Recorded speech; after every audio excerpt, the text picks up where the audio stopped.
All the respected participants are requested to take your seat, please.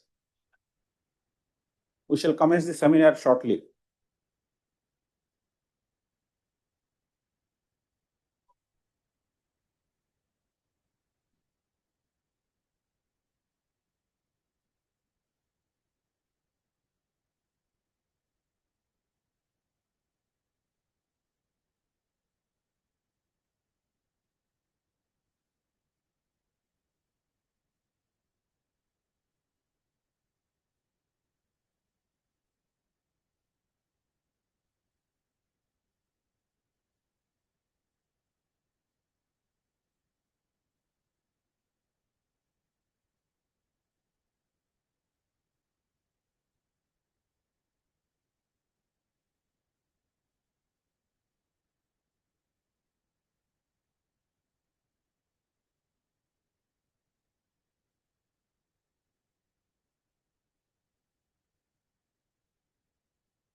Ladies and gentlemen, Principal Staff Officer, Armed Forces Division.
Bismillahir Rahmanir Rahim. In the name of Allah, the most gracious, the most merciful. Respected Principal Staff Officer, Armed Forces Division, Lieutenant General S.M. Kamrul Hassan, BSP, NDC, HDMC, PSC, PhD, Director General, Bangladesh Institute of International and Strategic Studies, Major General Iftikhar Anis, BSP, the moderator of today's seminar, Ambassador M. Humayun Kabir, President, Bangladesh Enterprise Institute, Excellencies, senior military officials, distinguished keynote speaker, learned panelists, former ambassadors, defense and military attaches, officials from different government organizations, esteemed participants, and dear media members. Assalamu alaikum and very good morning to you all.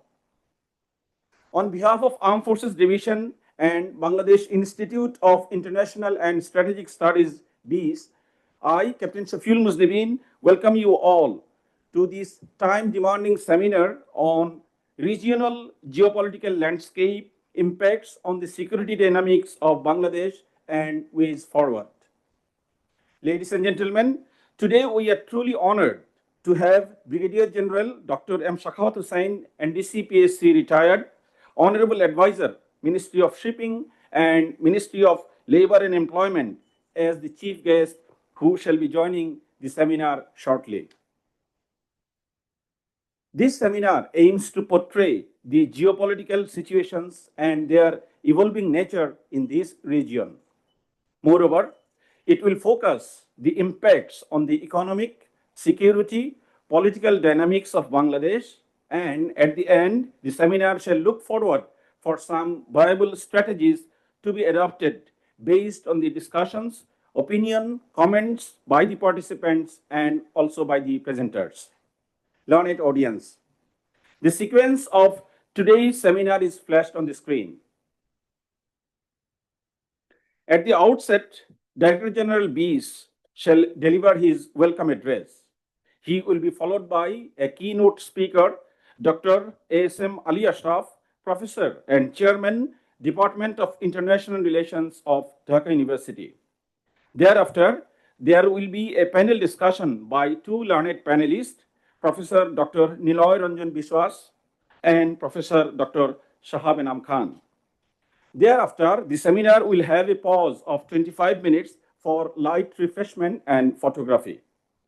After the break, the seminar shall resume again for open discussion where the participant can share their valuable opinion, their queries, and they may ask questions. Thereafter, respected chief guest and special guest will deliver their valuable speech. The seminar shall terminate with the vote of thanks by the DGBs and followed by a working lunch. Ladies and gentlemen, the entire seminar will be moderated by Ambassador M. Humayun Kabir. Ambassador Humayun Kabir had been a career diplomat for long 30 years and retired as the Foreign Secretary in 2010.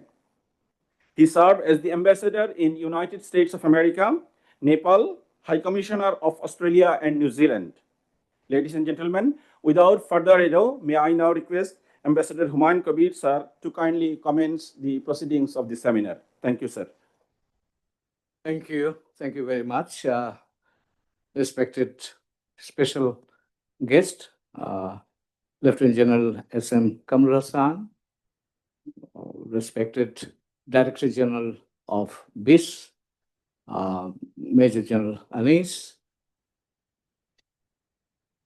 respected panelists, Excellencies, Bangladesh senior ambassadors, senior officials from both military and civil side, diplomatic representatives from the diplomatic missions, media friends, ladies and gentlemen, let me begin the proceedings with a very warm note of welcome from both the AFD, Armed Forces Division, and the Bangladesh Institute of International and Strategic Studies.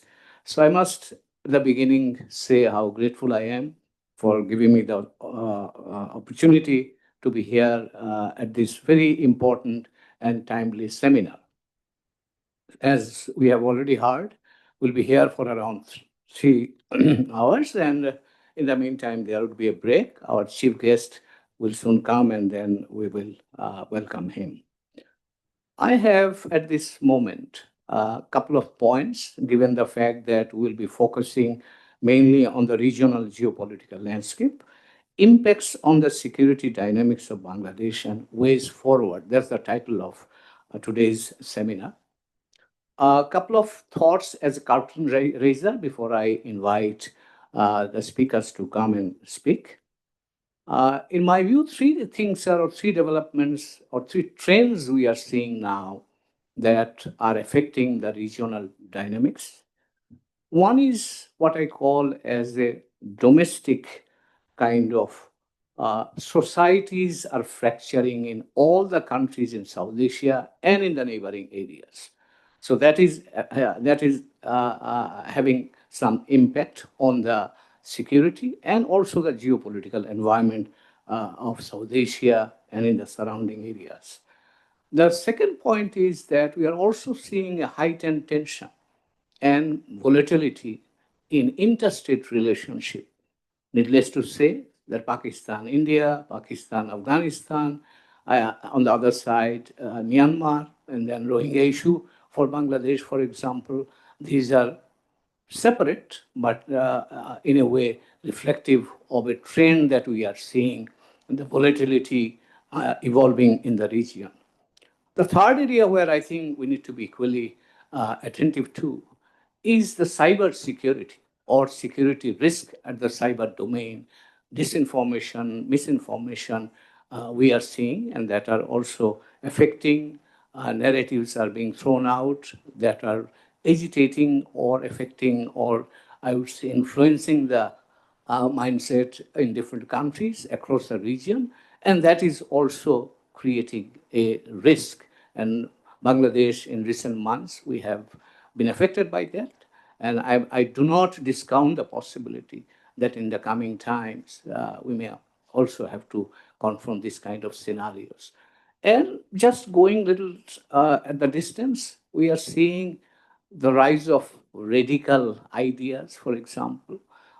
We have seen the new change of government in Japan, and I'm sure whatever the decision of the Japanese people, but my sense is, and what the international media is saying, that Japan is possibly taking a right turn.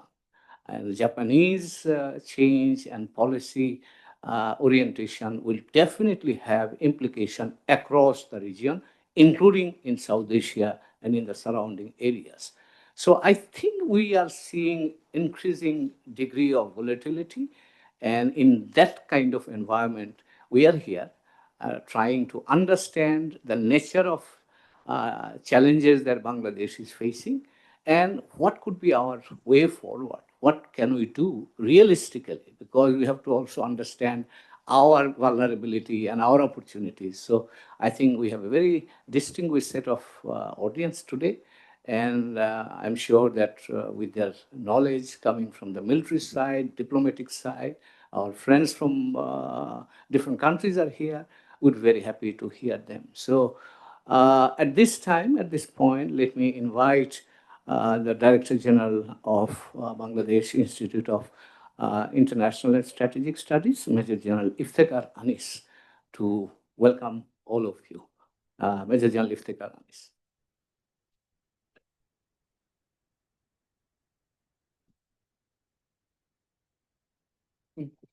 Bismillahirrahmanirrahim. Honorable Chief Guest, Brigadier General Retired Dr. M. Shakawat Hussain, NDCPSC, Advisor, Ministry of Shipping and Ministry of Labor and Employment, Interim Government of Bangladesh. He will be arriving here soon. Honorable Special Guest, Lieutenant General S.M. Kamrul Hassan, BSP, PhD, Principal Staff Officer, Armed Forces Division, respected moderator, Ambassador M. Humayun Kabir, President, Bangladesh Enterprise Institute, distinguished keynote speaker, esteemed panelists, senior officials from government and the armed forces, colleagues from academia, representatives of media, ladies and gentlemen, Assalamu alaikum and a very good morning. It's my great honor and privilege to welcome you to this seminar on regional geopolitical landscape, impacts on the security dynamics of Bangladesh and ways forward, which has been jointly organized by BEAS and AFD. Distinguished guests, we gather at the moment when the global and regional security environment is experiencing rapid and unsettling transformations. From the resurgence of large-scale wars in Europe and the Middle East to renewed tensions in South and Southeast Asia, the world is witnessing a resurgence of conflicts with far-reaching implications. South Asia is no longer a passive periphery of global geopolitics. It has instead emerged as a landscape where the strategic interests of major global powers, the US Indo-Pacific Strategy, China's Belt and Road Initiative, India's Act East policy, and the revived US interest in the regional security partnerships all reflect a growing intensity of engagement in our broader neighborhood. Bangladesh, situated at the intersection of South and Southeast Asia and at the heart of Bay of Bengal, cannot remain unaffected by these shifts, despite not being involved in or behind these phenomena by any means. Learned audience, the volatility in South Asia, the protracted crisis in Myanmar or Rohingyas in Bangladesh, rise of asymmetric tactics, and new technologies, all these dynamics shape the strategic environment in which Bangladesh must safeguard its sovereignty and security. At the same time, non-traditional security threats from transnational crime and cyber vulnerabilities to climate change, natural disasters, and pandemics continue to challenge our resilience. They are becoming increasingly intertwined with traditional geopolitical considerations. Post-COVID-19 conditions and vulnerability to climate change complicate our security calculus. These complex and overlapping issues remind us security today cannot be confined to the military domain alone. It encompasses economic, social, technological, and environmental dimensions too. Equally significant in the intensification of major power rivalries, especially in the Indo-Pacific. US-China competition, the US's renewed interest in and gradual rapprochement with Pakistan, and the India-China strategic contest are all now increasingly visible in the region. These rivalries are not far away geopolitical theatrics dramas. They directly influence infrastructure, diplomacy, trade, and security in South Asia and also the Bay of Bengal. Esteemed participants, for a country like ours, which pursues a pragmatic and constructive foreign policy, the challenge lies in navigating this competitive environment with prudence while upholding its national interests. Nonetheless, it needs to be taken into consideration that we reflect on these challenges, we must also recognize the opportunities that lie ahead. Bangladesh has made significant strides in various socio-economic indices. Our young and dynamic population is a valuable asset, while the strategic location can serve as a bridge for trade, connectivity, and cooperation in the region. By leveraging our strengths, we can enhance our security and contribute to regional stability. It is therefore imperative for the country to adopt a comprehensive approach to its security issues from various dimensions. This includes strengthening diplomatic ties with neighbors and partners through dialogue and cooperation, enhancing defense capabilities, while actively encouraging others to participate in regional and global platforms that foster collaboration on shared challenges. Ladies and gentlemen, the objective of today's seminar is to foster a deeper understanding of these evolving dynamics and their implications for Bangladesh's security. The ensuing dialogue is intended not only to diagnose and challenges, but also generate forward-looking perspectives. We hope these discussions will inform both strategic decision-making and military preparedness, enabling Bangladesh to respond effectively to present uncertainties as well as future challenges. Before I conclude, please allow me to thank our distinguished guests, special guests, for joining us today despite their busy schedules. As we deliver it today, let us keep in mind that the strength of our policies lies not only in foresight, but also in the collective wisdom we generate together. Thank you, ladies and gentlemen. Thank you very much, Major General Iftikhar Anis, for setting the tone for the discussion today. You have rightly pointed out the challenges and at the same time expressed optimism that we'll be able to address the challenges suitably. And there, I think we need support, understanding, and also collaboration with our friends, both inside and out. Let me now invite the keynote paper presenter, Dr. A.S.M. Ali Ashraf. Dr. Ali Ashraf will be speaking on the regional geopolitical landscape, impacts on the security dynamics of Bangladesh and way forward.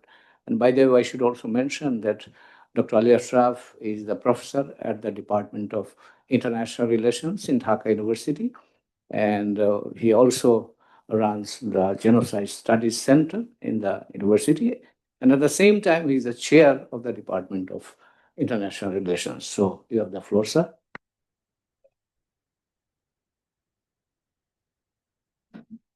It's an honor and privilege to be here and speak before such an informed audience. Honorable PSOFD, DGBISS, President BEI, and distinguished participants.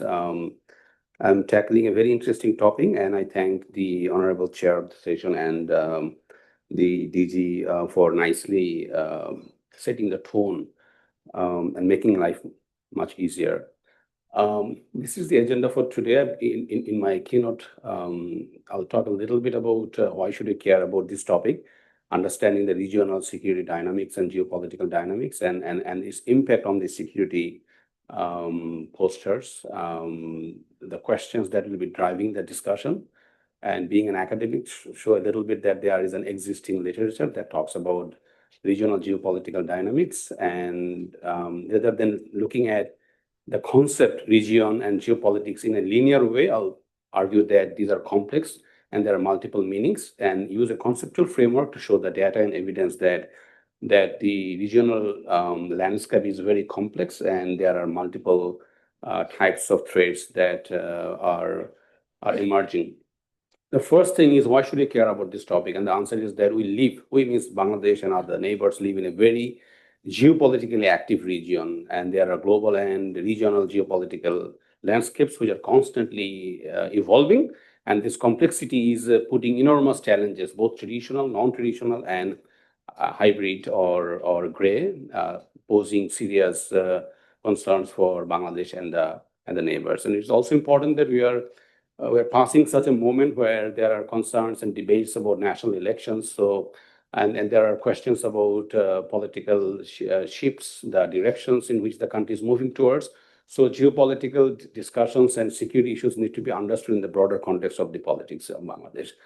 Now, two questions will be driving these discussions. One is, what are the impacts of the regional geopolitics on the geopolitical landscapes on the security dynamics of Bangladesh, and what are the policy options to mitigate the challenges or to address the challenges in this context. The method that I apply here is qualitative and then rely exclusively on both primary and secondary data. Now, what I claim first is that discussions on geopolitics and the security implications is a relatively well-researched topic. As you can see, there are 4 books, and I'm proud to be part of one book titled "The Futures of Borders and Geopolitics in South Asia." Just came last year. What you see in all of these scholarly productions is that the concept of geopolitics was well practiced in European American context for hundreds of years, but South Asian countries are reinterpreting their geographical realities and political realities through this lens of geopolitics. And there are diverse theories focusing on how the size of a country, the access to sea, the landlockedness of a country, the environment, people's posture can significantly shape their security perceptions. Now, what I'm going to argue is that the 3 terms that we see in the title of my keynote, region, geopolitics, and security, we shouldn't consider them to be having linear meanings, and they don't carry a single meaning. Rather, as you can see, I mean, during the opening remarks, welcome remarks, the DG and also the president of Bangladesh Enterprise Institute often used overlapping terms like South Asia, Indian Ocean region, and Indo-Pacific region, clearly indicating that the concept region that we are talking is not clearly defined, and it is conceptually flexible enough to include a wide range of countries representing South Asia and Southeast Asia. Geopolitics, the term itself is also contested. In its traditional meaning, it focuses on how geographical realities can shape the political outcomes of a country. Some people use it synonymously for international politics, or how great powers interact with each other and what impacts does it have for other countries. But what I'm going to argue is that often the term is also conceptually fluid enough to include discussions of geoeconomics and geostrategic realities, meaning how economic factors and how strategic factors can interact with geographical realities of countries. Thirdly, the term security is also quite contested because for many years we defined it in terms of territorial integrity of a state, focusing on national security. The end of the Cold War created an opportunity to broaden and deepen the discussion by including issues that affect individuals' protection. So now human security, the concept of economic security, food security, climate changes, pandemics are broadly included in the discussions of security. Now, geopolitics is a field that broadly talks about the study of the importance of geographical variables in the study of foreign and security policy. And most common discussions, as I said before, loosely use the term to refer to international politics. Just a little bit of genesis of this term. I mean, it has a European origin. We can see the Swedish scholars, the German thinkers, the British, the Americans have enormously contributed, focusing on whether land power matters or sea power matters, or why should a country go for expansion, colonization. So the classical geopolitical thoughts basically served the purpose of the state, in a sense that it was more about how a country could survive and expand and by expanding, a country can expand its national interest. More contemporary scholars and policymakers use the term to refer to stability in the world order, dominance in the East-West confrontation, whether the rise of China will be destabilizing or stabilizing factor, and also the Sino-American competition in the Indian Ocean region. Now, since I'm delivering the keynote and the topic, the title clearly says that I'm going to discuss the impact of the geopolitical landscapes on the security, taking a Bangladesh position. So I need to develop a framework so that you understand what the pathway of my arguments. What I'm going to argue here is that there has to be an interlinkages between three different types of variables. The first one is external environment. When you say that impact of geopolitics on the security of a country, meaning it is the external environment that is going to have an influence or impact on the domestic affairs. But what I argue here is that the linkage between external environment and the security has to be understood through the lens of domestic politics. Here comes strategic culture and domestic political regime. So there are two unique variables for each of these indicators, and we'll be discussing it now. First, the world order matters. Regional geopolitics is not isolated. So we need to understand how power is distributed in the international system. And by saying the power distribution, we are basically talking about polarity, whether the international system is unipolar, bipolar, or multipolar. And we see that after a brief unipolar moment in the post-Cold War era, the international system has been progressively moving towards bipolarity and multipolarity. And here, precisely, it is more about how American hegemony is being contested by China, by Russia, and the emerging southern countries called BRICS. Here, what you see is a geographical visualization of the regional geopolitical landscape. As I said before, there are at least three different conceptualizations. We can define it through the lens of South Asia. When we talk about South Asia, the border conflicts, the bilateral disputes get more prominence in this discussion of geopolitical landscape. If we move on to the discussion of Indian Ocean region, it is the trade routes, the choke points that get more prominence. If we think about the BRI and the IPS, we see there are talks about how Chinese influence is emerging as a new reality, how the infrastructural projects are seen as geopolitical projects, and how the American Indo-Pacific strategy is seen as a counterbalancing initiative to challenge the BRI initiative. Now, I picked a figure from a study that Dr. Niloy and I co-authored for a chapter in the border book that we edited. And we see that we did a survey of 9 journals from South Asia and international journals. That includes journals published from Routledge and other prestigious journals, and 3 regional think tank journals, including Bees Journal, the Pakistani Strategic Studies Journal, and the Indian Strategic Affairs Journal. And we did a tally of what are the major themes that are being discussed in the context of regional geopolitics. As you can see, great power politics, the thing that I mentioned, the world order that matters to a large extent in understanding regional dynamics. Then the color codes indicate that the blue colors are the bilateral relations topics, which are very prominent as well. The thematic security issues, terrorism and border security are there.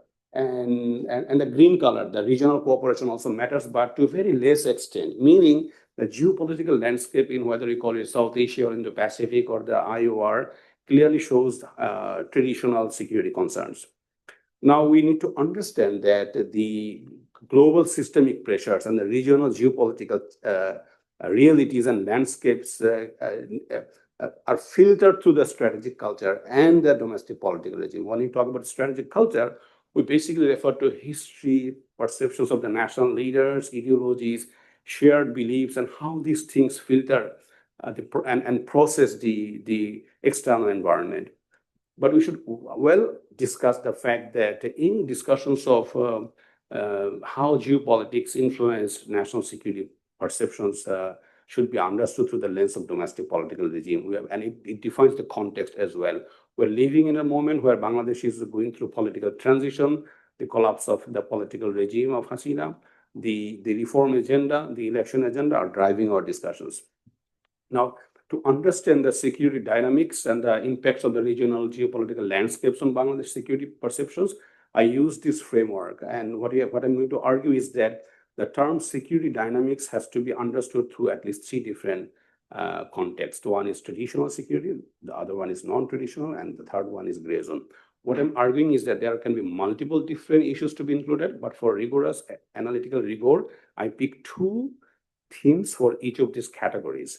And I'm going to argue that the CST peace building and the Rohingya issue dominate the traditional security perception. By the way, traditional security, as I said, I repeat, it is a matter of how a country defines the protection of the territorial integrity from external threats and internal subversion. Seen from this lens, the CST dominates the, I would say, strategic mindset. Why? Because history has provided ample data how insurgency and counterinsurgency and the post-accord realities in the region and the porous border in the tri-state border areas, it's Bangladesh, India, and Myanmar border areas, and then the operations of transnational criminal groups exploiting arms smuggling, drug smuggling, human trafficking, definitely shape the security perception here. The Rohingya crisis definitely deserves attention. As you can see in the line graph, Bangladesh has emerged as the largest country hosting Rohingya people, surpassing even Myanmar. We are arguing that an estimated 1.5 million Rohingyas are in Bangladesh. Official document shows 1.2 million, but there are informal statistics that doesn't count. And if you look at this, the four maps here clearly indicate that this is precisely a geopolitical matter. Bangladeshi citizens well understand that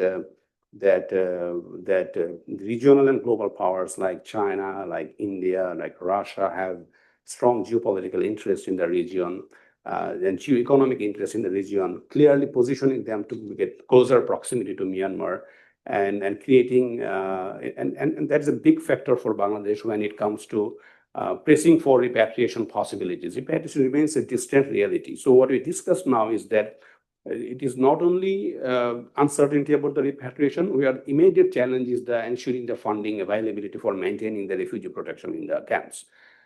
On top of that, a traditional security concern has been added when you see the non-state actors are thriving in the Rakhine state and Arakan army is now having de facto control over the Rakhine state, making things very complicated for Bangladesh. Now, moving on to the non-traditional security concerns, I include two matters. One, electoral politics, and the second one is economic stability. What I'm arguing here is that for many people, election in a country seems to be a domestic affair, which is hardly true.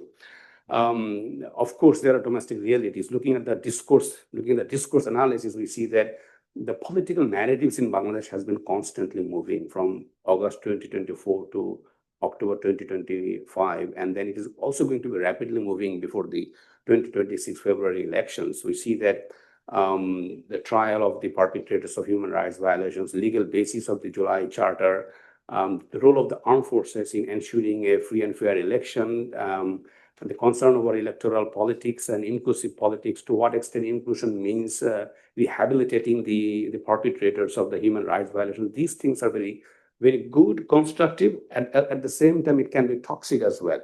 But it can be toxic when external players can manipulate things and provoke things. And we see that the external actors' narratives are also very highly polarized. The United States described the regime change as inevitable outcome of long-standing repression.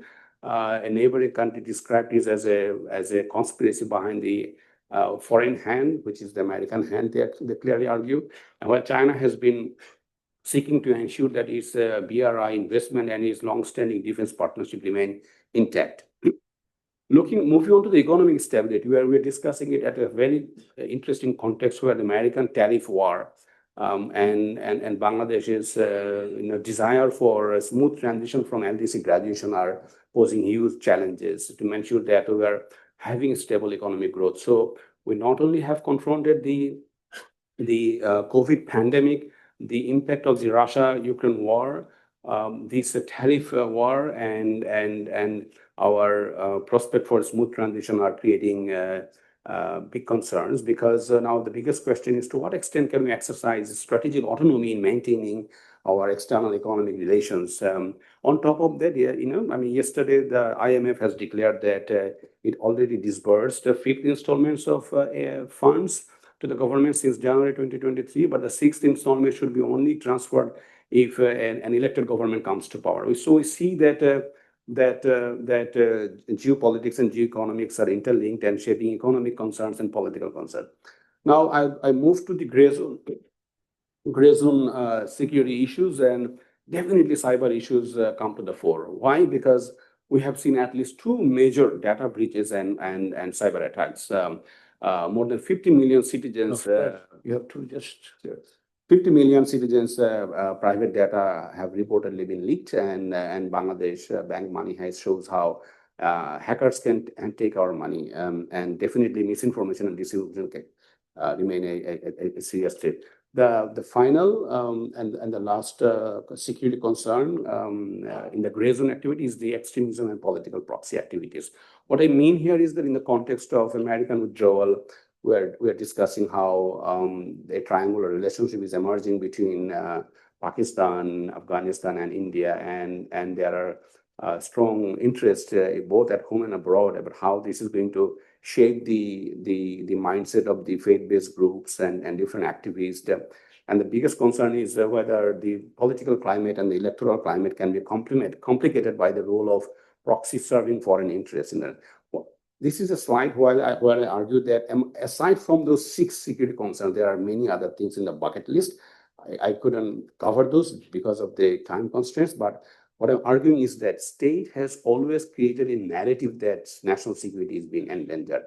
But in the process of maintaining national security, there can be challenges to human rights, ethnic rights, minority rights, and there can be deprioritization of climate, energy, healthcare, and other issues.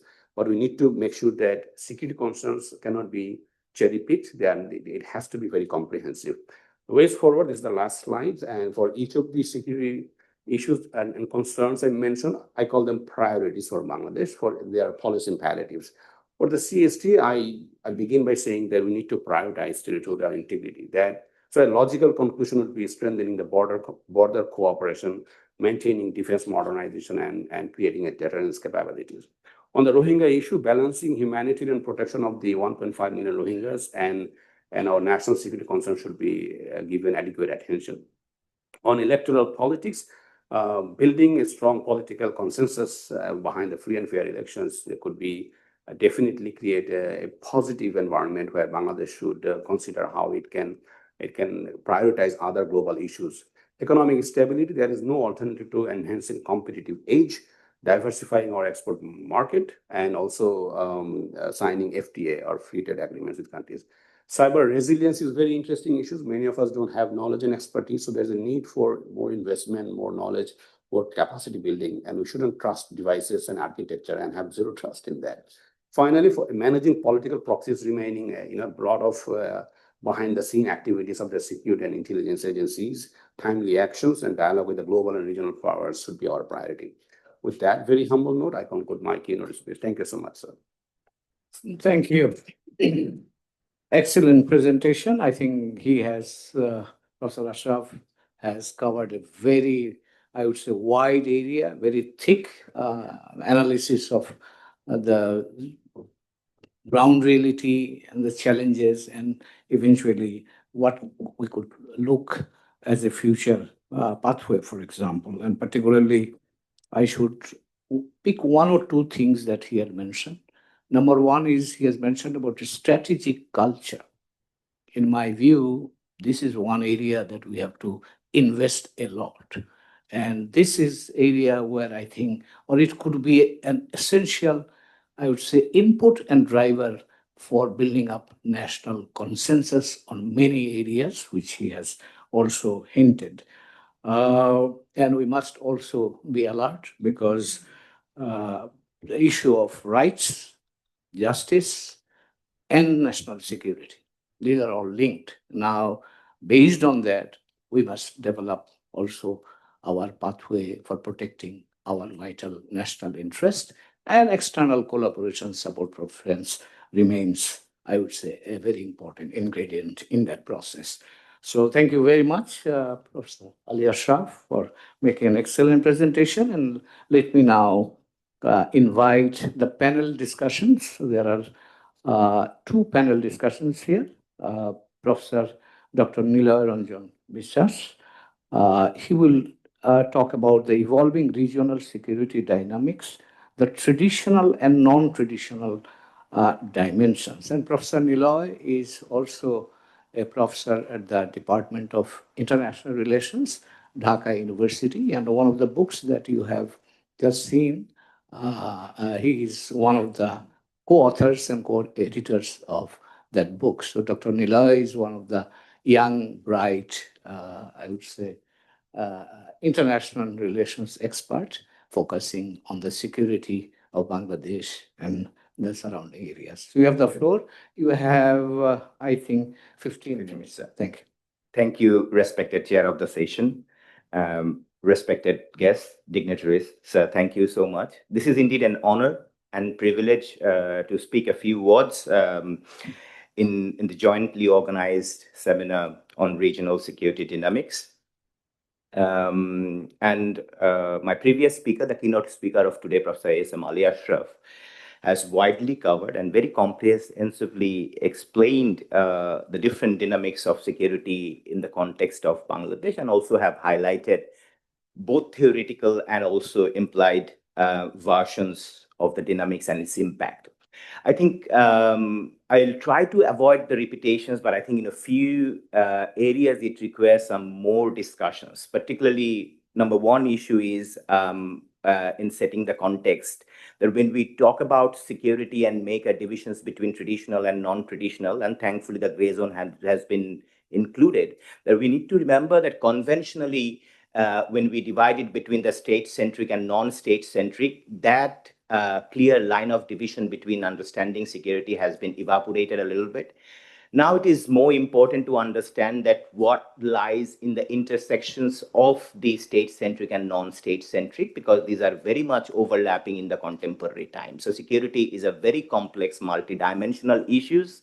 And particularly after the 1994 Human Development Report in the UN General Assembly, when we have incorporated almost all the issues in the security affairs, therefore, the perimeter of the security has been broadened and widened, obviously, but that imposes a significant responsibility on the state, all the actors of the state, government, non-government, to deal with the security issues in that context. Number two, when we try to talk about South Asia, I definitely would not like to sound very frustrated, but South Asia is a very fragmented region. South Asia has a history which is uncompared to many other regions, and it's very unique, not only just because that it has been ruled by the colonial powers. The post-colonial model has been utilized in the explanations when we talk about South Asian states. Also, the responsibility on the governance actors in the post-1947, that how South Asia has not really become a integrated region. Many would identify why it is a very less integrated region. Therefore, with that complex multidimensional security affairs and a very least integrated region such as South Asia, where the cooperation, the regional cooperation deficit is an existential reality, how do we address the regional security dynamics or strategic dynamics and, the Bangladesh case? As I said, some of the references will come from my previous speaker, the keynote address, but I'll try to address or emphasize some of the issues.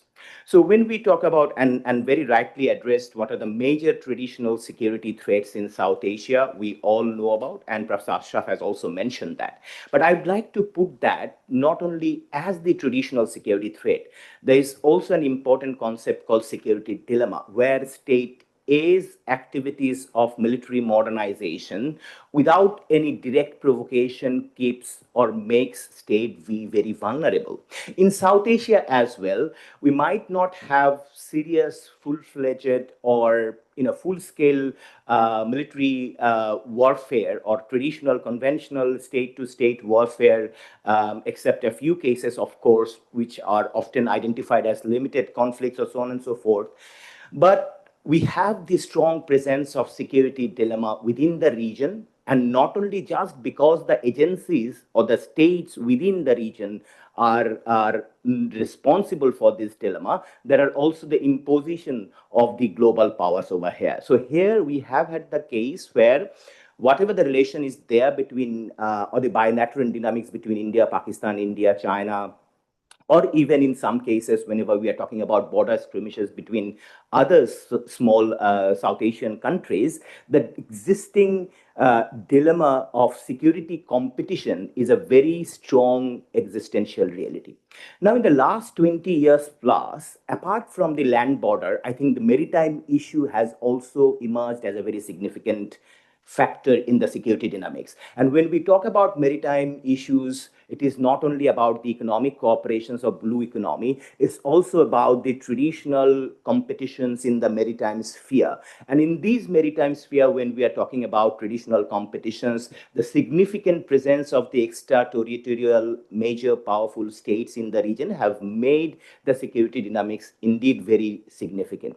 We need to also remember that South Asia is one of the regions where two neighboring countries are the nuclear powers. And nuclear deterrence, which is a Cold War conventional concept, has quite interestingly been tested between US and former Soviet Union, and perhaps still existing between USA and Russia has been contested in the context of India and Pakistan. Thankfully, we have not had a nuclear standoff. Many would say in the recent event there could have been a possibility over there, but nuclear powerful states have not resisted themselves to continue with small conflicts, border clashes, cross-border infiltration. Therefore, the question of nuclear deterrence and its impact on regional stability has been severely questioned by many security experts over there. And I myself also believe that nuclear stability is a problematic concept when we consider South Asia as a case study. So when we have the India-Pakistan issue, Kashmir is obviously a very important choke point over there. And the cross-border infiltration is also very significant. We have events in every 3-4 years which have not only been problematized the relations between the two countries and have severe regional impact on other countries as well. When we talk about India, China, there are border skirmishes, there are economic competitions, there are other issues, and also countries such as Myanmar is an important area over here. So India-China issues are existing realities as well. As I have been mentioning about maritime affairs, the maritime deterrence is an important area where, as of now, we have been considering all the crisis that has been taken place in our maritime borders between the countries, despite the cases which we have settled, particularly when we're talking about maritime borders. But conventional naval competition is an existential reality, and the existence, the significant the significance of the existence of the extraterritorial powers such as the United States, Australia, India, China, and others are also very significant. Now, if you think for a few minutes and see like how do you resolve these conflicts, is very difficult because in the contemporary time, some of those issues, since we have passed, for example, the time when Second World War has been finished, and we have had a very systematic way of peace building forward to that through post-war conferences. I think at this moment, in this context, it's very difficult, despite you have had a relatively good example of, for example, Middle East peace process and others. But in South Asia, we really did not have that opportunity. So my concern is in the traditional conflict, unlike in other regions, for example, West Asia or Middle East, we do not have big powers' role as a converging mediator as opposed to, in most of the cases, quite diverging powers. So, big powers has a significant role over here as well. So geopolitics has been discussed quite significantly by my previous speaker, the keynote speaker. I will not spend time on this, but I think, you need to understand the security development nexus over here, because almost all the extra regional big powers are here in this region in the context of the connectivity projects. Now, we all understand either it is Indo-Pacific or it is Belt and Road initiatives. The connectivity projects are not exclusively connectivity projects. There are implications, there are significance of these strategic issues which are very significantly connected with the connectivity projects. So when we are talking about connectivity projects, we cannot just leave these issues and do not think that these issues will not have impact on how do we define the overall region's strategic culture and what impact will it have on the Indo-Pakistan relations, India-China relations, and its spillover impact on the middle and small power countries in the region. Myanmar is a significant issue. Conventionally, geopolitically, or conventional geography doesn't include Myanmar as part of South Asia, but it is in the very important intersections between Southeast Asia and South Asia, and has been a very important field for regional and global geopolitical power play. We understand that makes exodus of Rohingyas happen quite a few years now. Repatriation is a very important issue. Global powers, as well as international protection regime, including the government of Bangladesh, has been working for a safe and sustainable solution of this crisis. But we also understand that this will perhaps remain quite a few years more. And how do we resolve that? And this humanitarian issue, again, is not only a humanitarian issue, it has a significant impact on not only Bangladesh-Myanmar relations, but broadly South Asia and Southeast Asia. It will impact overall ecology of Southeast Asia quite significantly. Therefore, there is an importance how Southeast Asia, particularly ASEAN, collaborates. The existence of non-state actors, ethnic and armed groups, Arakan army and others have quite added a significant additions between the so-called state-centric conflict that we usually consider over here. And do we really want our neighborhood as an important playground for global power politics? Because we understand NUJ, its presence in the United States, the Burma Act, and so on and so forth. How complicated this region will be is very important. Non-traditional threats are already been discussed. So again, I'll not spend more time on this. But what we are trying to understand that how these non-traditional threats, for example, when we're talking about climate-induced displacement, whether it is radicalization, violent extremism, border management, all those issues may be generated or perhaps has generated from within the border, therefore has been included in the non-traditional threats. But at the same time, how those are also quite significantly hampering the survivability of the state. Now, it's not only a matter of narrative, but it is also an existential reality for the state itself, because now these days, it's not only the survivability of the state, but also the progress of the state is considered as the security issues.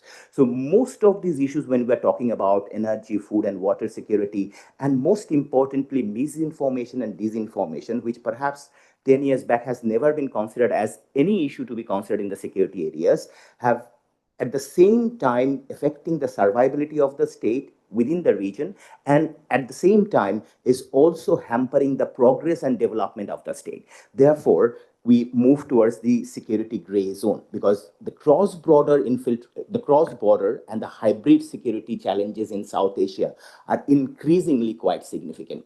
The borders are still not fully demarcated.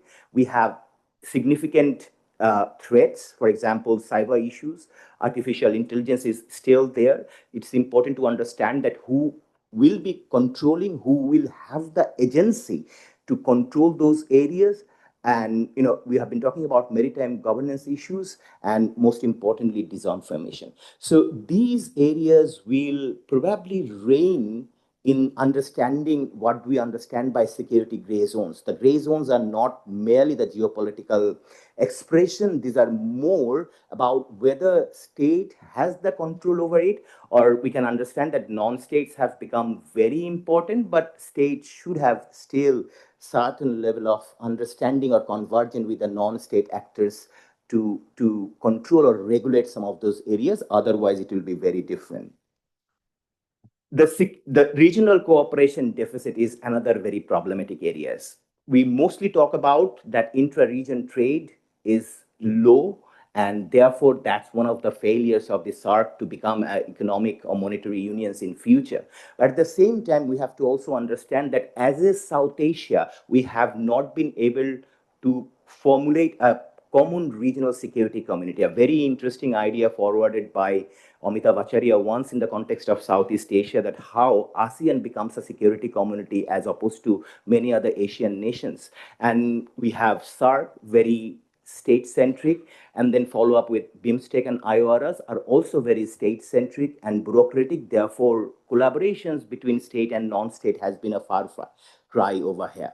So absence of security dialogues are over there, and so on and so forth. So in the absence of a security, the understanding of a regional security community and the functional crisis or deficits within the regional cooperation models, I think we all understand the trust deficit that we have among these South Asian countries has been excelled. Therefore, is a significant crisis in future.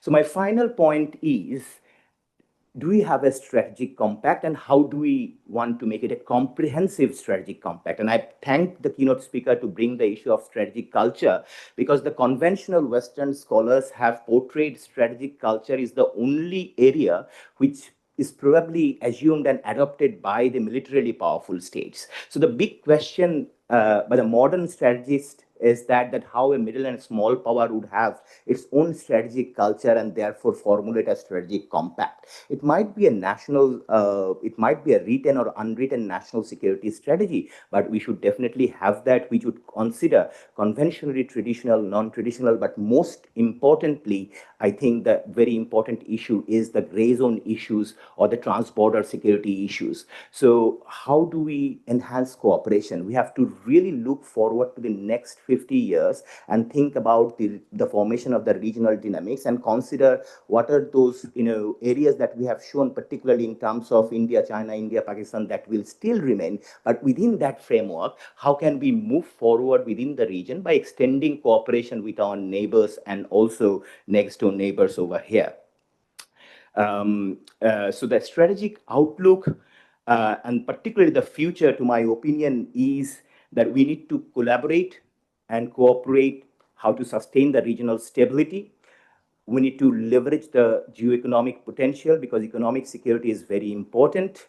And the sovereign policy space, or many would say the strategic autonomy in policy making, is very important. And we need to contextualize strategic culture compared to any other regions over there. Thank you once again for your patience listening. Thank you, sir.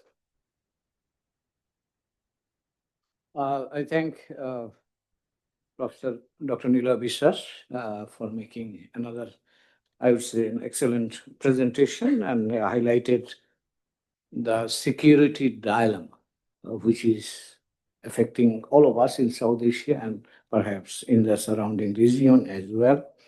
And he has come up with a kind of new concept, security compact. I guess what he was trying to tell us is security compact backed by a national collaboration between state, non-state actors, and trying to address the gray zone and also addressing the security dilemma. So I would say Professor Niloy also brought in a couple of new elements here, which we might discuss further during the question and answer session. Let me thank you very much, Professor Niloy, for your excellent presentation. And now let me invite Professor Dr. Shahab Enam Khan. He will be speaking on the shifting geopolitical landscape of Bangladesh and ways forward. Professor Shahab, he is a professor at Jahangirnagar University, International Relations Department. Professor Shahab, you have the floor. You have 15 minutes. Thank you very much. Very good morning. She's coming. Just give me 2 minutes. 2 minutes will take 2 minutes. The time from all of you. Chief guest is arriving, so we receive him and then we start the proceedings again. Thank you.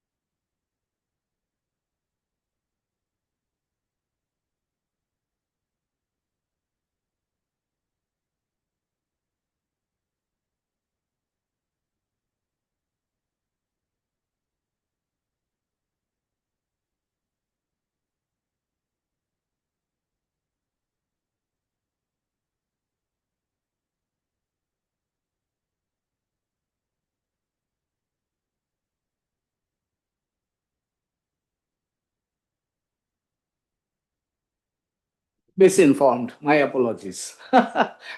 we can continue, and then when he comes, we'll just interrupt for 1 minute. Yeah. Okay. Professor Shah Benam Khan, he will be making the presentation on shifting geopolitical landscape of Bangladesh and ways forward. Yes, Shah, you have the floor.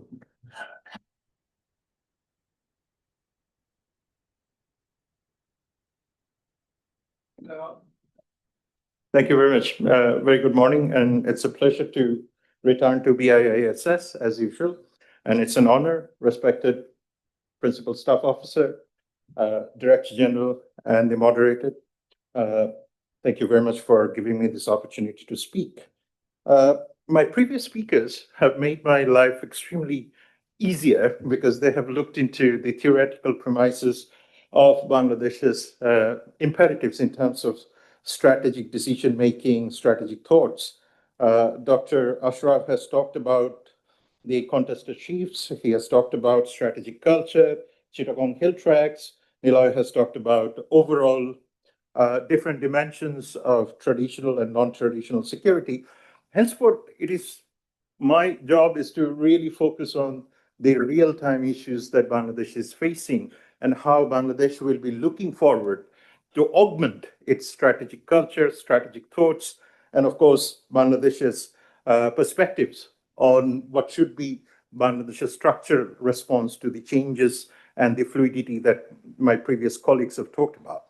Now, what actually changes, or what are the key trends that shape Bangladesh's strategic thinking? I mean, both of them have talked about geopolitics and geostrategy. But when I look into these two, comes the whole spectrum of the immediate evolving and current regional flashpoints. I mean, if you look at the immediate one, I mean, taking the examples of last few months, if not few weeks, and the first one comes is the Pakistan-Saudi defense pact, which has a very important impact on the overall geopolitical equations that we are used to. Then, of course, over the past week, we have seen Delhi's engagement with Taliban, which is another dimension that has come within the spectrum of South and Southeast Asian engagement. And then Myanmar instability that my earlier colleagues have talked about, and Dr. Ashraf has talked about the Rohingya funding crisis, which is creating aid fatigue, threatening more than 1 million refugees, causing trouble to Bangladesh's overall security structure.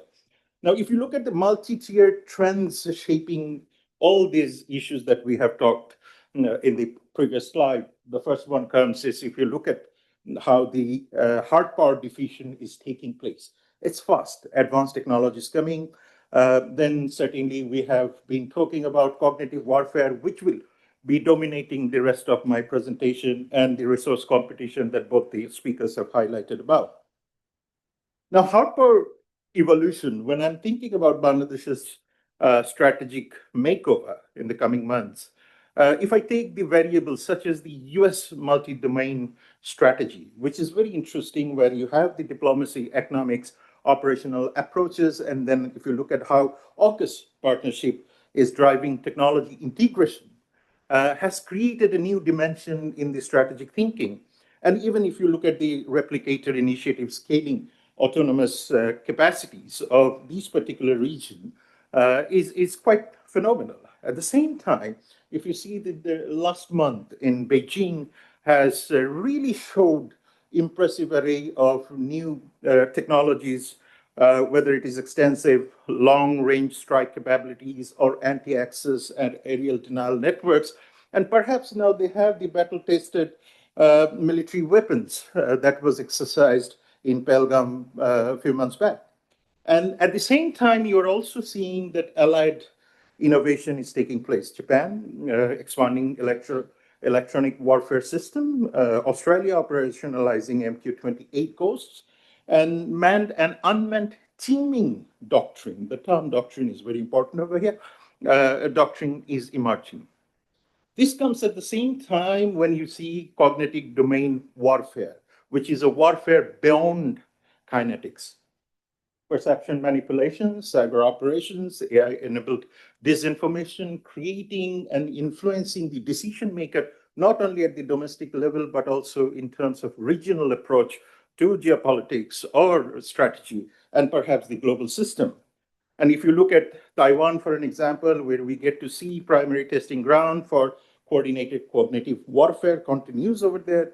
NATO framework similarly recognize cognitive warfare as existential to trust and democratic stability. Now, this is clearly related, has a clear relationship to Bangladesh's future understanding of foreign policy. This comes at the same time when you get to see resource nationalism. My colleagues have talked about the tariff. Look at how the resource nationalism is putting everyone into trouble. The first one is demand surge drivers. Clean technology transition is accelerating. Lithium prices has gone 30% up over the past year. Nickel, cobalt, graphite is increasing 8 to 10%. Supply chains now are now national security priorities for all the major countries in the world. Now, that comes with the whole idea of export control escalation, which continues to be a major factor when it comes to the US-China relationship. Even Indonesia is now banning nickel ore exports, or US and allies are bundling up strategic stockpiles, which has a very significant strategic implication for Bangladesh. When Bangladesh talks about its indigenization of defense industry, it talks about shifting from the conventional energy sources or energy production to electronics, solar, EV, and so on. And certainly this will also be a major issue when it comes to international trade compliance in the coming year. Maritime, again, is a critical issue, which certainly puts a lot of pressure on Bangladesh when you look at the South China tensions. And that gives us a one clear indication that the strategic supply chain will remain vulnerable over the coming months, if not years, which will increase insurance cost, means your product is going to be expensive. Delayed export timetables, energy supply disruptions, and supply chain rerouting. Now, that comes at the same time when you get to see that Bay of Bengal to Malacca Strait continues to be contested, which requires Bangladesh to have contingency protocols and strategic reserve in the coming years. And then subsequently, that leads us to one understanding that the geopolitics and geoeconomics continue to blend. And when it blends, then the whole world comes with one foreign policy challenge for Bangladesh is the alternative institutions. Whether Bangladesh will be siding with BRICS, Bangladesh will go into AIIB or Shanghai Cooperation Organization, and subsequently how Bangladesh is going to merge itself with RCEP, which is basically both opportunity and risk for Bangladesh, which is very complex. This is leading to trade fragmentation, leading to new protectionism coming from WTO, tariff war, and plurilateral alternatives. Simultaneously, the fourth industrial revolution, which is the new battleground, will continue to put Bangladesh's transition to new economy, and then certainly it will also be affected by what we call critical minerals, which is the new oil that alters geopolitical equations for Bangladesh, which Bangladesh needs to be more worried about in the coming month as the rare earth supply crisis is projected at an astronomical speed, which will affect Bangladesh's transition. Now, the political culture comes in, as my colleagues talked about earlier. If you look at the data, how Gen Z thinks, it is a completely new security dynamics that we were never been used to. 90% of Gen Z is social media driven, and 24% of global Gen Z is in Bangladesh. In Asia, which means they are understanding the whole idea of security from a very different perspective than the earlier generation, where information warfare, cyber activism, AI, crypto, and digital safety and encryption continues to be a major factor.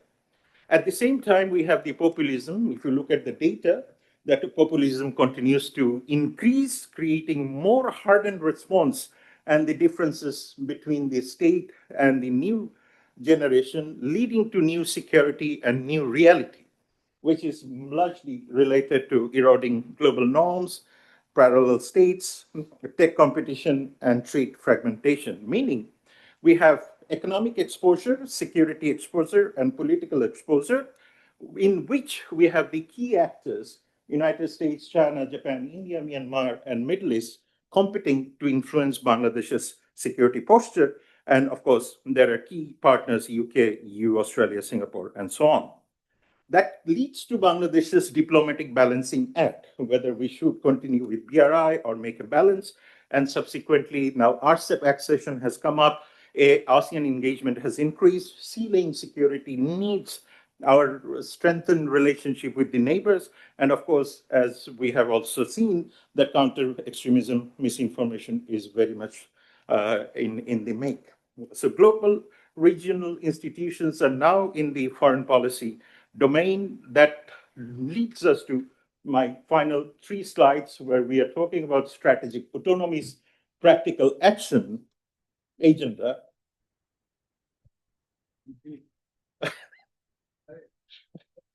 A practical action agenda, which essentially leads to trade and industrial hedging, with the Indonesians would argue as trade and foreign policy polygamy, leads to connectivity, realism, tech security, and defense cooperation, and of course, cognitive resilience, along with what we say in terms of Rohingya and Myanmar.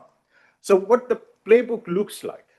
The playbook looks like the strategic autonomy. And strategic autonomy for Bangladesh means maximum optionality. It is not about only independence or not interdependence, but essentially optionality, which requires us to have a better access to RCEP, supply diversification, and cognitive defense and defense diversification. So the playbook essentially shows that we need to have a very strong, resilient, critical mineral security and responses towards the trade fragmentation that is happening. That means multi-alignment and regional hedging through RCEP, BRICS, bilateral arrangements, and most certainly the existing one, BIMSTEC, should be there.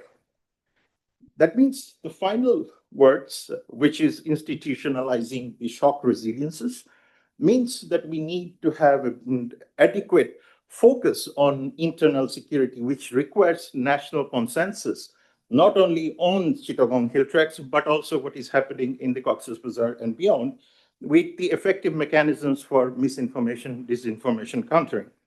That means military preparedness is one of the critical factors where the Armed Forces Division doctrine and deterrence development is key feature. As I mentioned, that indigenization of ordnance factories and investment in R&D is very critical, as well as institutionalizing the maritime domain awareness is needed. And of course, I have to be very mindful about one statement: that transition from UN peacekeeping to new patterns of peacekeeping is essential for Bangladesh. That means political understanding of geopolitics, bipartisan training on geopolitics, regular parliamentary sessions on strategic strategies, or non-partisan think tank evaluation of foreign investment is very much important for Bangladesh to move forward. The final slide, as we create the strategic roadmap for Bangladesh's achieving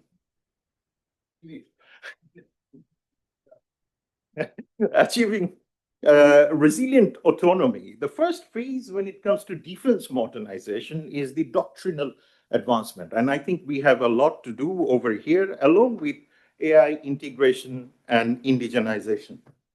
Then the phase 2 comes in, where UAV and electronic warfare, integration, new aircraft and naval systems. We have to just suspend for a minute.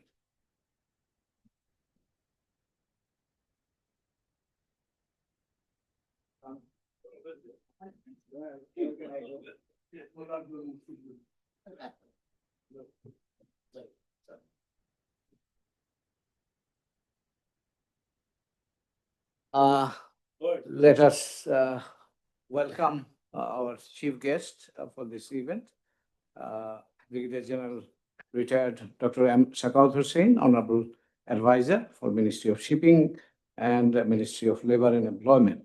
We can welcome him with a big clap, I should say. Welcome. So Shahab was at the last leg of his presentation. You don't want me to start from the 2 beginning? minutes? I know what you're going to talk. Thank you very much. So, strategic, as we were, this is the last slide, basically summarizes that. If you allow, I can elaborate on that. So, it's basically when we are talking about how Bangladesh's resilience against the shocks can be achieved. The first one that we thought that it will be the defense modernization, which will require doctrinal advancement and, of course, AI integration and, of course, indigenization of our defense production. And that's phase two is UAV and electronic warfare integration, and of course, the new aircraft and naval systems. And then finally, joint force AI decision systems and EW ecosystems, which I believe will augment our resilience against external threats. That will require hand in hand to go for the trade and connectivity. And I think this is where the resilience is heavily needed in terms of our participation in the new institutions such as RCEP, or perhaps we are still a ARF dialogue partner, and BIMSTEC strengthening is there. This will come with the submarine ports, as well as submarine cables, and of course, the digital customs, which I'm quite sure Bangladesh is working on at the moment, including the port modernization. And the third one is Bay of Bengal Logistics Hub, whether we can create it efficiently. And in future, that will be essential for Bangladesh's outward investment, outward trade and supply chain. And as Professor Ashraf has also talked about, FTAs, which is very important. And the final one is the political consensus. And I believe this is the core where we need a political understanding of the CHT, common narratives about CHT, Cox's Bazar, defense and foreign policy in terms of our continuity towards a resilient autonomy. And that will require parliamentary geopolitical session, as I mentioned earlier, and of course, inclusivity in the political system to address the shocks and absorb the shocks. And finally, institutionalized multi-party Security Council in Bangladesh is essential for such continuity. With a lot of disruption, thank you. Okay, sorry, apologies for, sorry, Shahab. Really, well, excellent presentation. And Shahab, from his presentation, I think three things stand out. One is he talked about the salience, growing salience of resource nationalism or supply chain, importance of the supply chain, the global network, and also obviously Bangladesh being an import-dependent country for a variety of reasons, it has special implication for Bangladesh. He also mentioned about the Gen Z, and we are seeing Gen Zs are not in Bangladesh, all around South Asia and also in some parts of Africa, and who knows where they go and just bring up a new dynamic. So that is another important. And lastly, as he concluded his session or his presentation with political consensus, that's the key. And unless that is there, I don't believe that whatever mechanical or technical approach we take will really bear much fruit. So again, thanks Shahab for making another good presentation, thoughtful presentation. By now we have a lot of food for thoughts, and now I think time is up. Let's have some food really, and we'll take a break, photo session, and then break. And we gather back here at, I think, according to the schedule here, by 12:10. I think we'll have to go 5 minutes longer. So 12:15 would be a good idea. So we gather here back at 12:15. Thank you very much.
Ladies and gentlemen, a very good afternoon to everyone.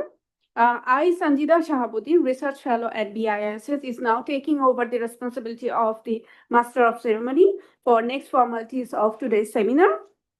Now it's time for the open discussion session. I would like to request the session chair to kindly commence the program. Thanks. Thank you. Thank you very much. We have roughly around 40 minutes time for open discussion. Again, apologize, we have to start a little late. So 40 minutes is 12:25. By 1 o'clock, we should finish the open discussion. So let me open the floor and just raise your hand, identify yourself. And if you have got any particular speaker to whom you want to direct your question, that would be good. Or if you want to do it for the whole panel, that would also work. Yes, 40 minutes we have. So if everyone doesn't exceed 2-3 minutes, then we can accommodate more questions and comments. Okay. So let me. Yeah, 3 questions. We will take questions. 3 questions in one set. Okay, we'll take here and then we'll go back if somebody is here. Yes, sir. Please identify yourself. Microphone is here. Thanks to the chair for giving the first opportunity. You are in the sitting at the Right. front, so- It's retired Brigadier General Mufis, and at present accidentally doing a profession on consultancy. And if the chair permits, then I can qualify the word accidental. Very briefly.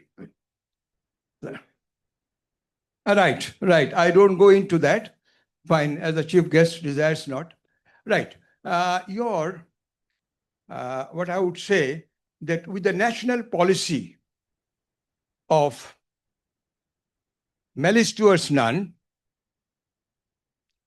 and having a battleground in Bangladesh is not the one we'll be looking forward to. Rather, it should be a bridge as a layman to the neighboring countries, and particularly with our big neighbors and the American influence over here. So from that context, I would like to ask Dr. Arshad and Dr. Niloy, if I am correct, right? And he's your student. Right, that's what I'm saying. Generally, I'm asking both because the success of a professor depends on the greater success of his student. And I have a burning example here. The man who's DG sitting in the higher chair is my student. And my credit goes that.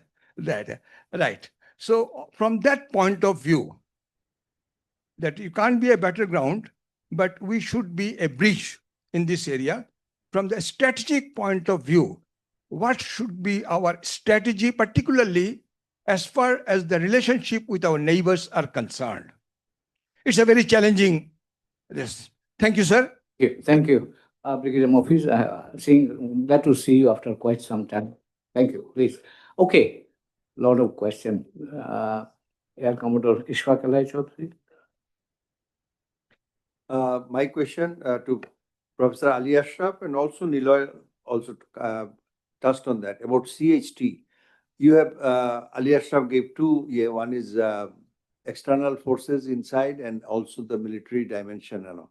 But you see, I feel that unless and until we fully address the implementation of the CHT Treaty of 1997 and bring the people of CHT together with us, just military solution will not work. That is one.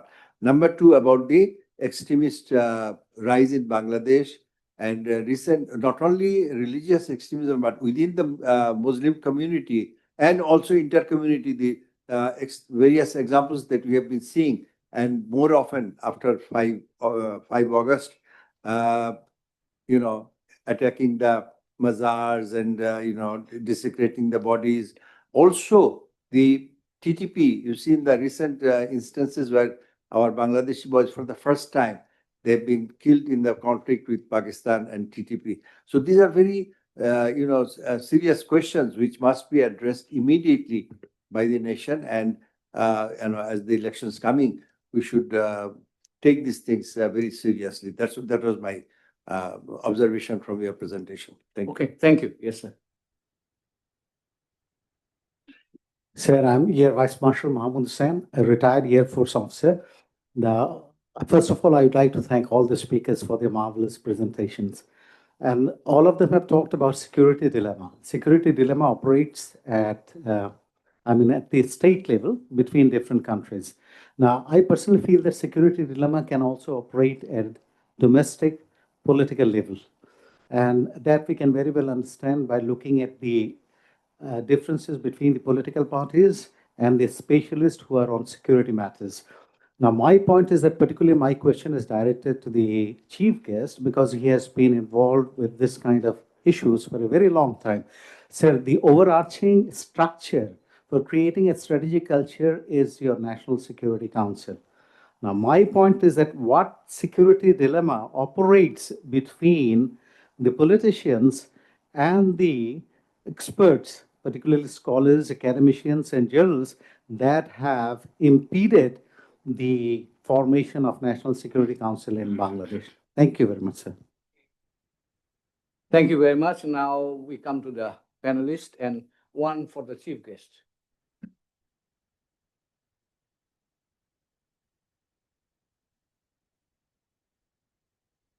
Yeah, the panelists. Okay. Sorry, Air Marshal has asked very difficult and tricky questions.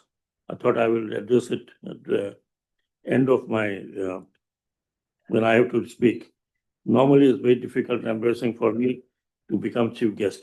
I'm nobody to become chief guest. After a few days, I will sit there and ask similar questions. The first thing first, it's just 1 year that, almost 1 year that I'm with this government. And I was a very important two of the ministries at this moment. I had two other ministries, but this is a very important. One is the labor and one is the shipping. Shipping means that it's a very, very big ministry. Many of you may not be knowing it embraces from Teknaf to Tetulia because it has land port, it has all seaport, it has all riverine ports, and then riverine communication, and also the certification of all the ships that it flies in Bangladesh and outside Bangladesh, including Bangladesh Shipping Corporation. Now, when I just give you a personal example very quickly, that will answer your question. I'm sorry to say that when I came to shipping ministry, I asked, is there any strategy for the port? We had a number of ports. We had seaports, three seaports, one deep seaport coming up. There was no answer. Nobody knew how to integrate all these things because it is very first step of a strategical structure to be built in Bangladesh. So I hope that by the time I leave, I will put one port strategy that would include all the seaports, and that will also talk about the defense. I give you one example. How many of you ever knew that the most critical strategic structure of Bangladesh has been ruptured? Nobody knew.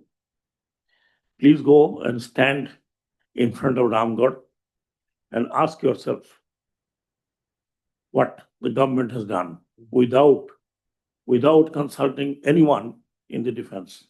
I have a PSO. I have a few generals sitting here. So many generals sitting behind. Ask them if they knew what was happening. They didn't know. This was the fastest work done in the whole of the government, in the existence of Bangladesh government. In 3 months' time, a mega project is almost implemented in 3 months' time. অথচ একটা project নিয়ে দৌড়াদৌড়ি করতে হবে minimum 2 years. Go and please see where your defense has been struck. Bangladesh is 54 years. If you would have ever thought, given the answer to your question, where is the parallel road? where is the parallel road north-south? So many government came, so many government went. And I asked roads and highways, they have a plan, but nobody ever implemented. Your main road is insecure. Forget about big neighbor. Even it is insecure from the small neighbor, if we call it, not small, but also big, is Myanmar. They can anytime obstruct your, look at your port, Chittagong port, everything is there. Everything. You go into Chittagong and you find everything is on the one road. Think of it. Therefore, finally, I will just say one thing. We don't have even a concept that when we go for bigger national construction or work or something, or bridge or airport, what is the implication of strategic and tactical? Any one of you tell me that you haven't ever consulted when a bridge is made, when a road is made, what class it should be, where this road should be, where it should be going, when the port is made, has anybody asked? When this Pyra port came, did anybody ask the PSOs or who don't have a joint chief of staff? Or anybody? The Prime Minister sitting in that office, has ever Prime Minister convened that please come, this is the plan. We are making a railway on the Padma Bridge. So this has happened for the last 50 years. Now you find, Air Marshal, that you have no structure. National Security Council does not make structure. They give the ideas of structure. Nobody has ever bothered. Somebody said, well, hill track. Sorry, I'm taking a little time. Ishfaq Ilahi.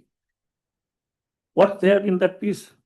The most contentious, the plan ever made, where these people would go. Nothing said. I told Shontil Larma, where is your red line? How far you think that settlers, as you say, would go and would not go?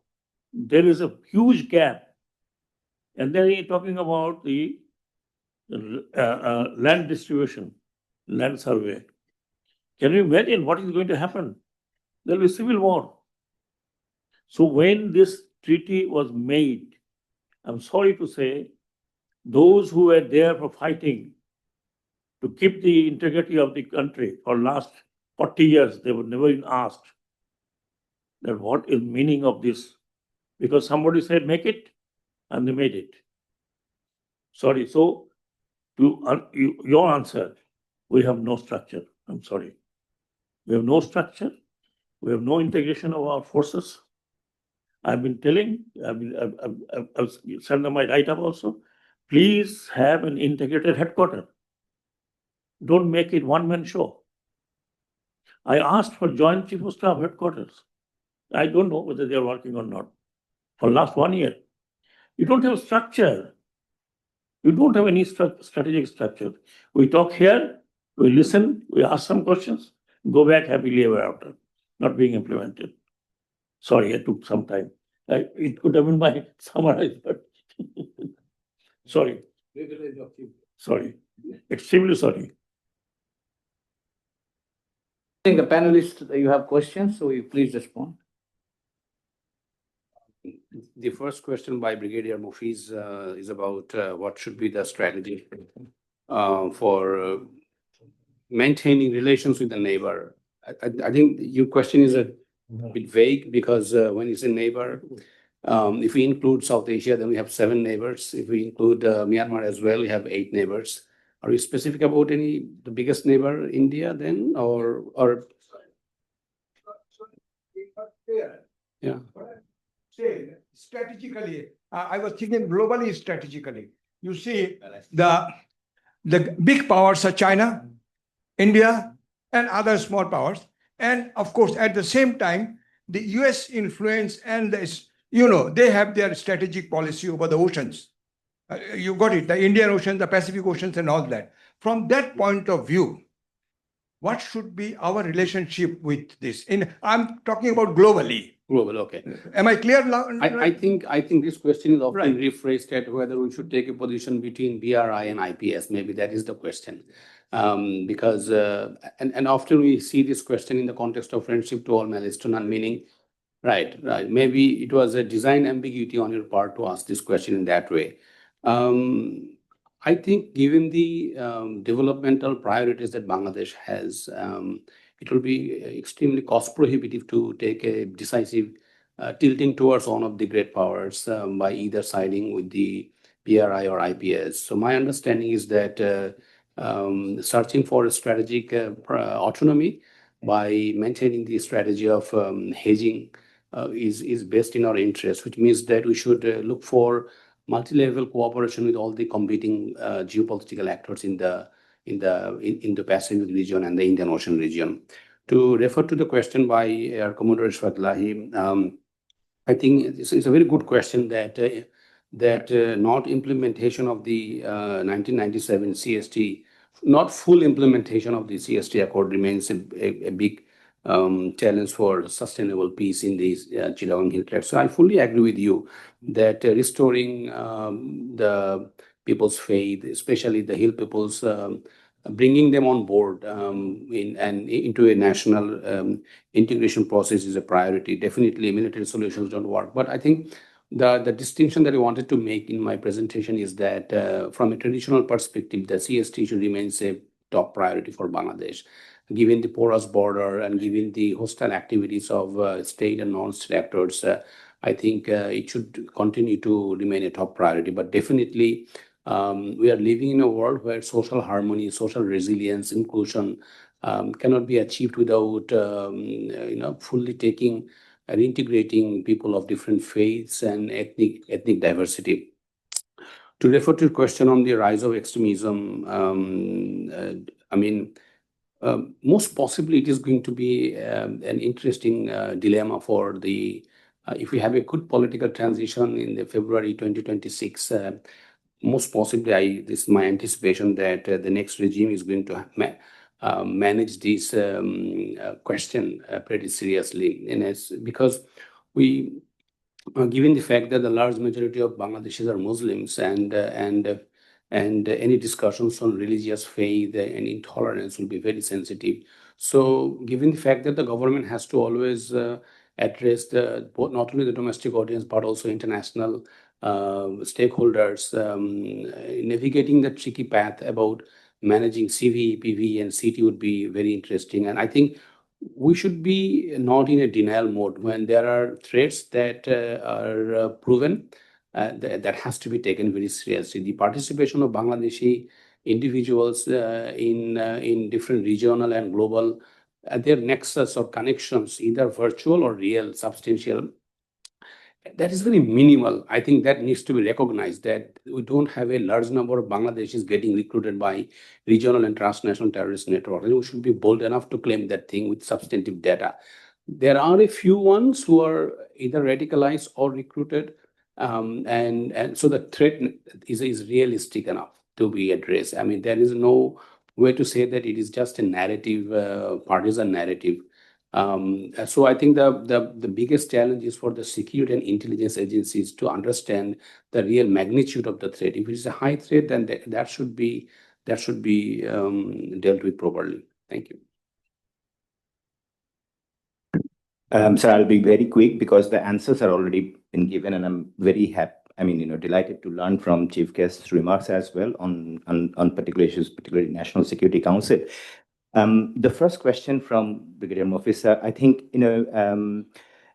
it's important to discuss continuously on what is our worldview. And it's not that once it is fixed, it will remain always.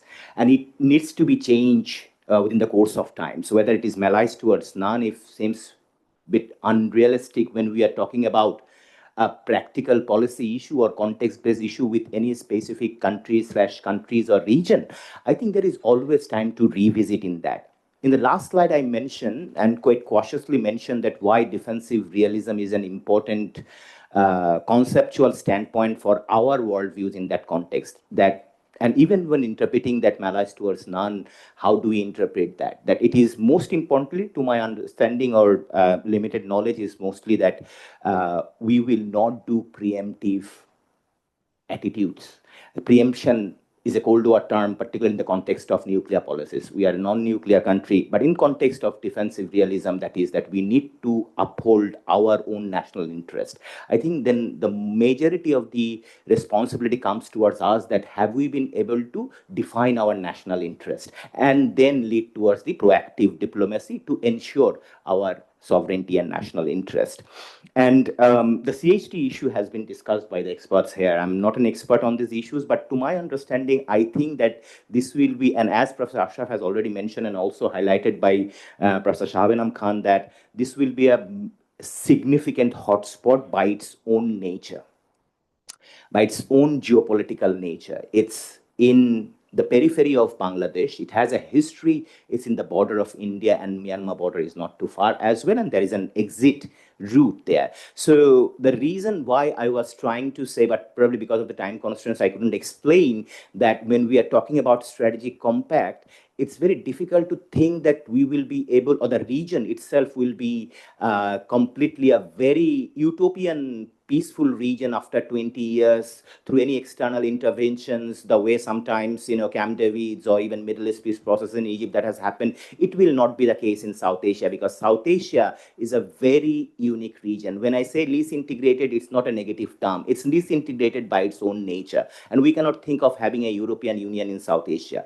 The South Asia will have its own unique nature, and we need to live here. So our lived experiences with CHT definitely in the last 50 years give us some strength to think about how do we keep it in our control. And this control is not a very hierarchical control. I belong to critical security studies school. I do not believe in very hierarchical control over certain issues, and states understanding has been changed.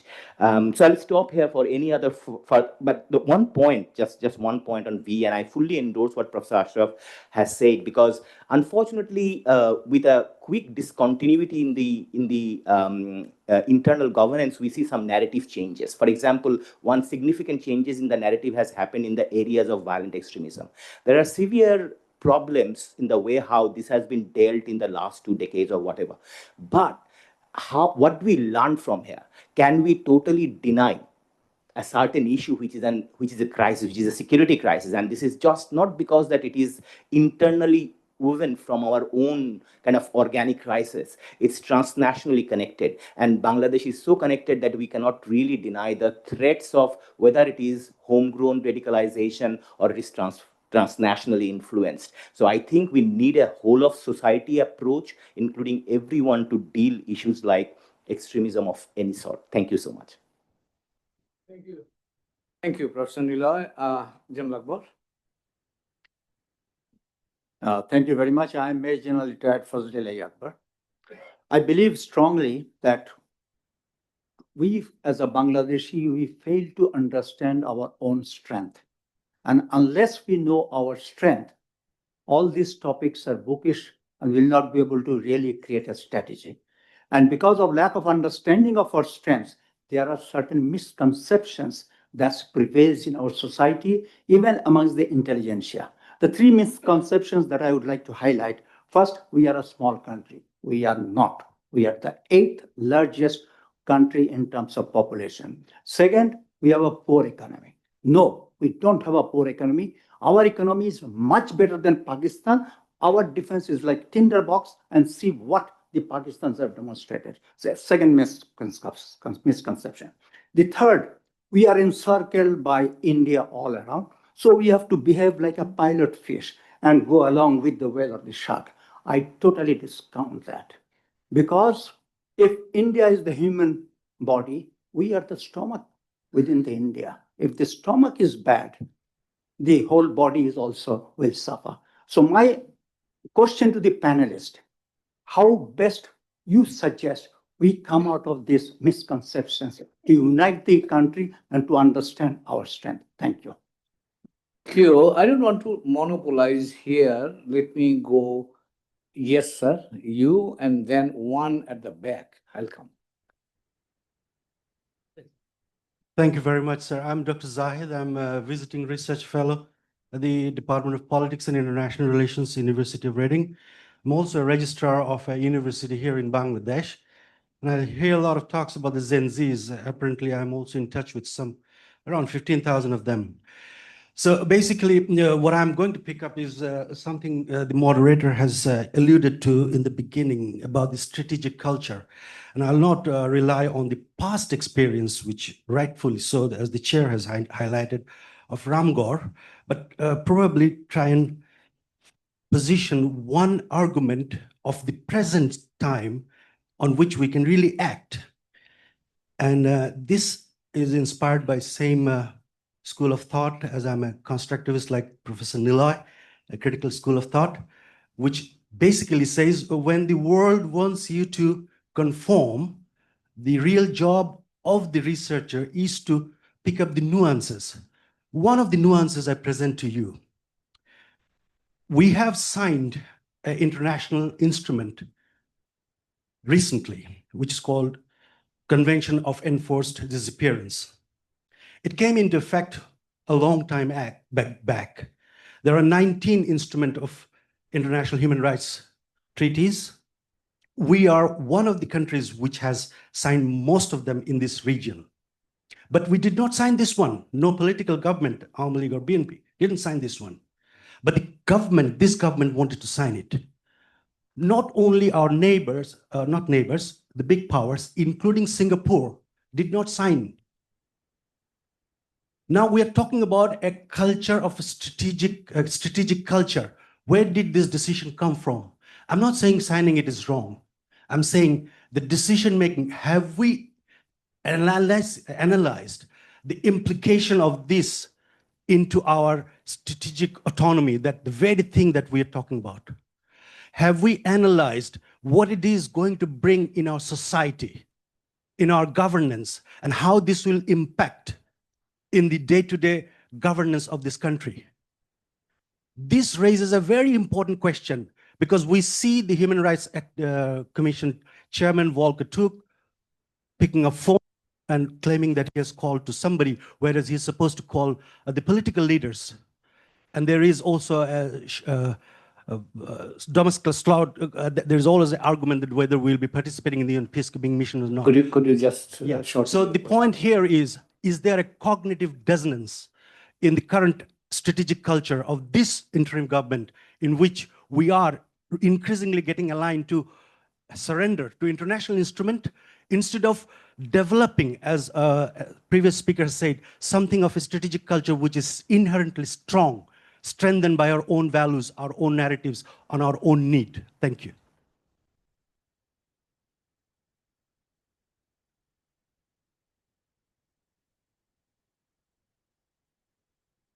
Assalamu alaikum, sir. Sir, I'm Major Farjana from Army Headquarters, GS Branch Education Directorate. I have a question for Dr. Niloy Ranjan Bishar, sir. First of all, sir, thank you very much for your detailed and informative presentation. I'm sure we are much more knowledgeable than before on the topic you have discussed. Sir, in your presentation, you have discussed regarding the strategic compact.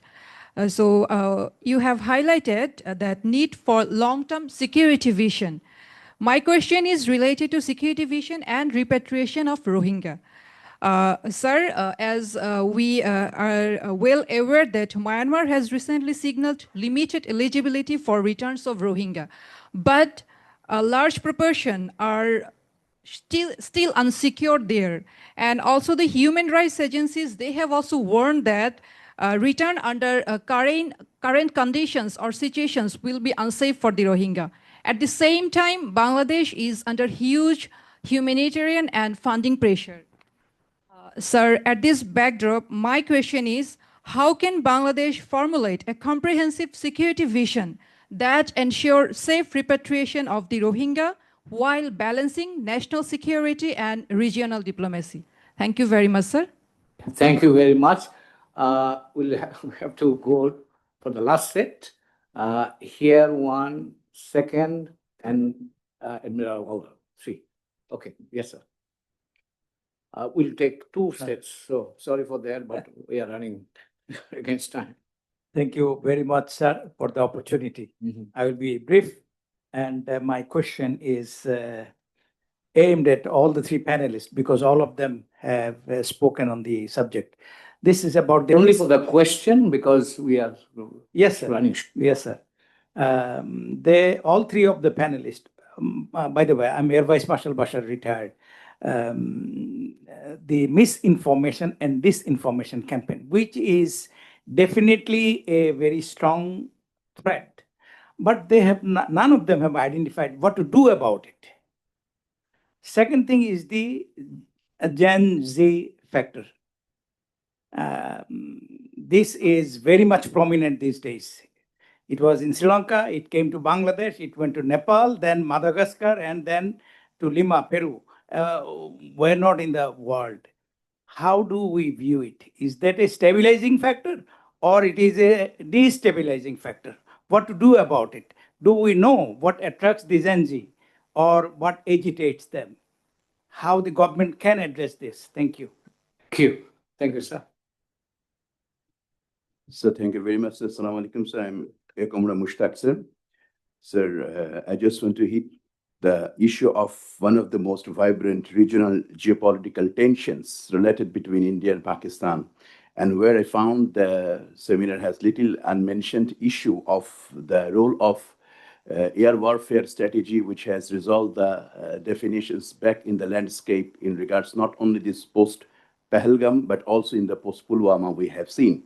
On that backdrop, as also General Fazlil Akbar has mentioned, that Bangladesh lives in a geographical cage of our neighbor or adversary, whatever you want to define it. And it's being an air defender, I believe it is not a defender's paradise, it is an offender's paradise. And on that purview, that how this geographical disadvantage be mitigated, either by the political merit or security might, or the way Dr. Niloy has mentioned about a defensive realism, should it include the retaliatory deterrence, which the Article 62 of the National Constitution has allowed, raising the national military, mentioning Army, Navy, and Air Force. I'm done, sir. Admiral Thank you, sir. I'm Rear Admiral Awal. My query to Professor Ashraf. Thank you for the excellent presentation. Now, regarding the Bay of Bengal, as you have rightly mentioned, is the geopolitical great game east. So if we look at the Indian Ocean, there are 8 choke points.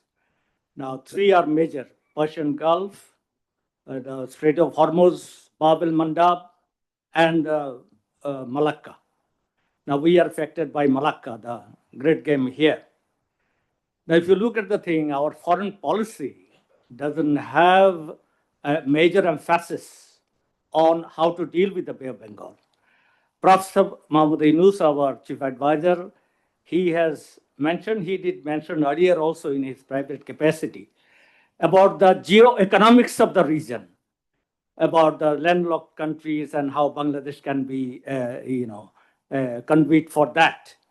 And you have seen the knee-jerk reaction from the other side. So if you look at the geopolitical stream here, the major players, and our position, we just consider Bay of Bengal as a place for development. And our blue economy and all these things. Yeah, question coming. In that context, the geopolitical players that are here, they want you to be part of the power play, which we are not part. Now, given this situation for India, they have a situation, the US has a situation, China has a situation, our very old Japan has a situation, where everybody is pulling us towards the power play. Now, given this complexity, how do we navigate? Where the chief advisor, when day before yesterday, he has spoken in depth about the Bay of Bengal and our relationship with that. How do you foresee, our policy approach to, gain our national interest here? Thank you. Okay, over to the panelists. Would you like to answer? I'll go back to the Gen Z question, and I think that's very important because in my slide, if you have looked into, I have given you the total composition how Gen Z works. I mean, how the whole information campaign works, whether it is through activism or AI, and how they're getting integrated. And there is a clear data, scientifically validated data, that how Gen Z is plugged into the system. Now, when you know that particular information, it is much easier for you to come up with a better solution in terms of dealing with the whole perils that we get to see. Then there are several mechanisms that is now in place. The first one is digital literacy. How to identify misinformation, disinformation. Misinformation, disinformation is heavily linked with extremism, radicalization, and whatnot. And even the political decision making is largely impacted by that. So one of the critical recommendation was in the concluding slide, when you look into the strategic autonomy structure, is the political understanding of the new security dimension, which was the first phase when we looked into the political consensus on CHD, Cox's Bazar, and defense and foreign policy continuity. So in which definitely this comes in. The second is, if you look at the institutional mechanisms, we have plenty of institutional mechanisms, whether it is the ministries or the line agencies, the schools, universities are now increasingly becoming very serious about misinformation, disinformation. And I think this is where more investment has to be done and to be seen from a holistic perspective rather than only from a Gen Z perspective. It is not the Gen Z who believes in WhatsApp university.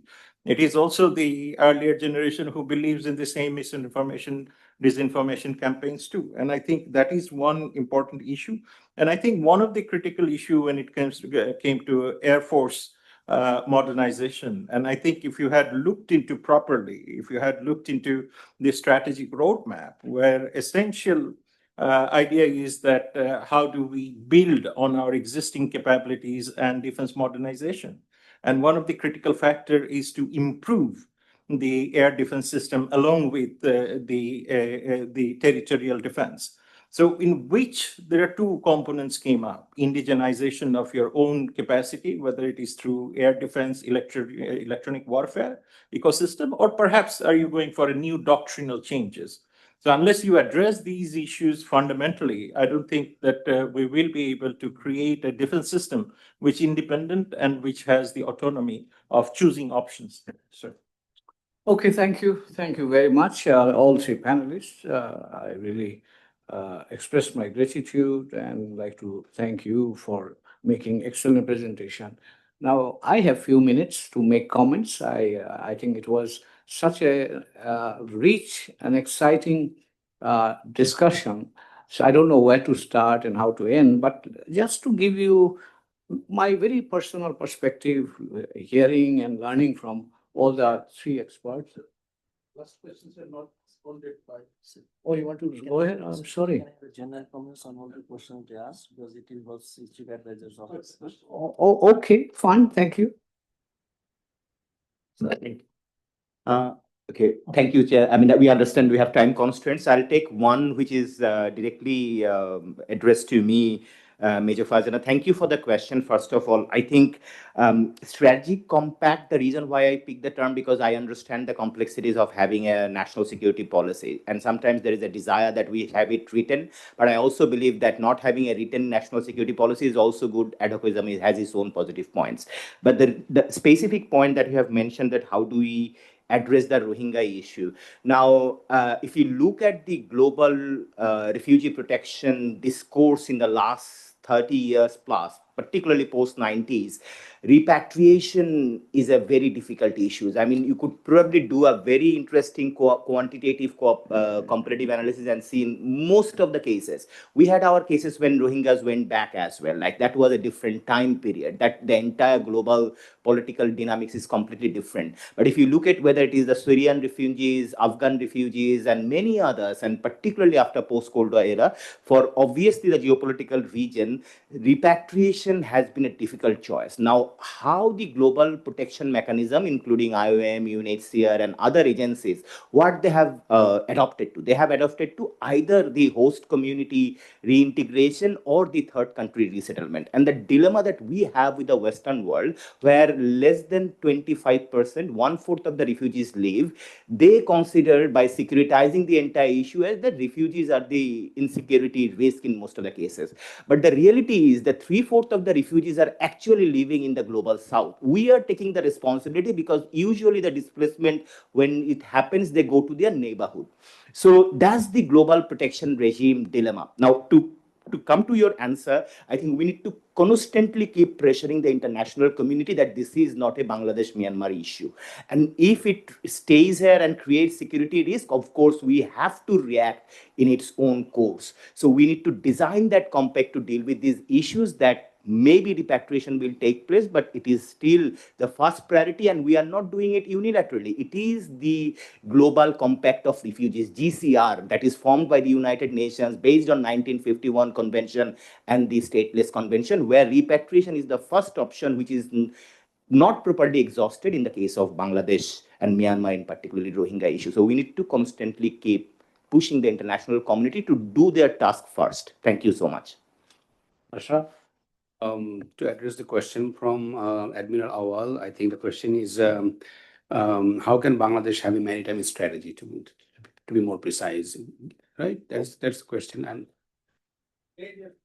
how to play? Okay, I think using the, so basically we see three different narratives here. One is there are, let's say, traditional competitions between the naval powers in the Indian Ocean region. So one question is how can Bangladesh navigate these naval competition between the major powers?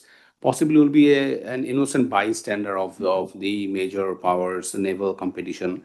But there are non-traditional threats here. I mean, coming from transnational organized criminal groups posing threats from small arms trafficking, human trafficking, and drug smuggling. So definitely there is a role to play from by devising a maritime strategy here. But I think Bangladesh has consciously chosen to have a positive phrasing by focusing on the blue economy, because with the EAT-LOS and the PCA verdicts, we have got an extended economic zone, and there is a huge potentials to benefit from these maritime areas. So I think given the fact that we have long considered ourselves to be a riverine country, there is a need for strategic mindset changes here. So I think it should begin with the oceanic awareness and then developing a maritime strategy. Okay, thank you. Thank you so much. I think our special guest, General Kamrul, has some thoughts also to answer some of the questions. You have the floor, sir. Respected audience, I'd just like to quickly have my views as I work in the Chief Advisor's Office on all the issues. The first one raised by General Fazli Ali Akbar is this. I fully agree with your first 2 points, that we are not small and we are not also poor. Our GDP and per capita income is much more than the countries who have developed more in national security apparatus. So your third one, we are not fully encircled by India. India has also equal vulnerabilities as we have. So we must navigate through those vulnerabilities and stand on equal footing with India.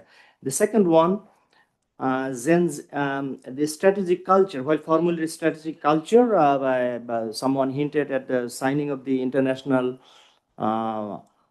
treaties, focusing more on international treaties. Now, in the process of building a strategic culture, if we are lacking behind, then we have to make a retrograde. We should do it as early as possible, covering up the void and then doing it. And it does not necessarily mean that we are undermining the current requirements, the internal one. Major Farzana, you talked about the Rohingyas. Our only objective is to send the Rohingyas back, and we will do whatever and wherever we were required to go, we will do that. There are complexities with the Arakan army getting prominence there. Things are getting complicated day by day. So we are working very hard. We have raised the matter to the United Nations. We have a special representative on Rohingyas. And then we are also communicating with our stakeholders so that we can send them back. Our only objective is to send them back. I will also include this aspect in my concluding remarks. Yeah, Mr. Bashar, you said about the Gen Z, are they a destabilizing factor? I would call them a stimulating factor, not a destabilizing factor, because they can stimulate our political system, they can bring changes, and we must listen to them. The youngsters, what they want to say, what they want to tell. Because we must try to become as they are. We must not want them to become like us. So that is my take on that. And next is Rear Admiral Awal. You talked about are we silent or not that not sounding much in the Bay of Bengal. You know, all of our efforts. Actually, there are two actors acting here: the Indo-Pacific and Endeavor, or Indo-Pacific strategies. On the other hand, the BRI and the Chinese creating an influence. I think our main is to protect our maritime boundary and tap all the potential resources.